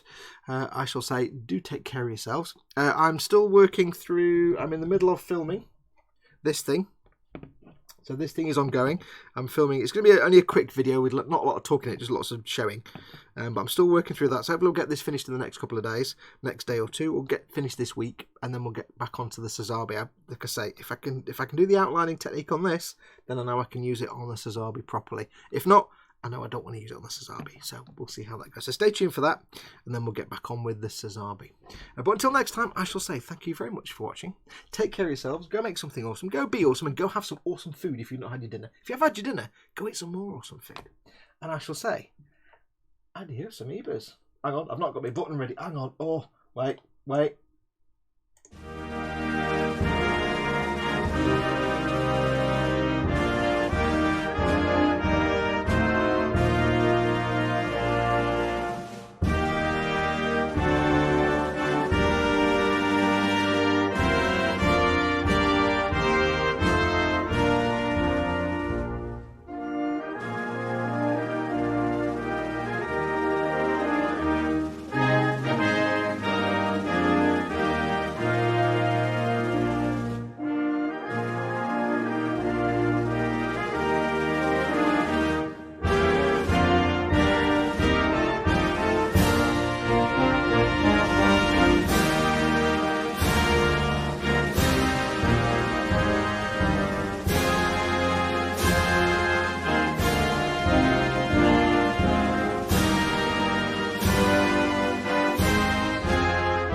you.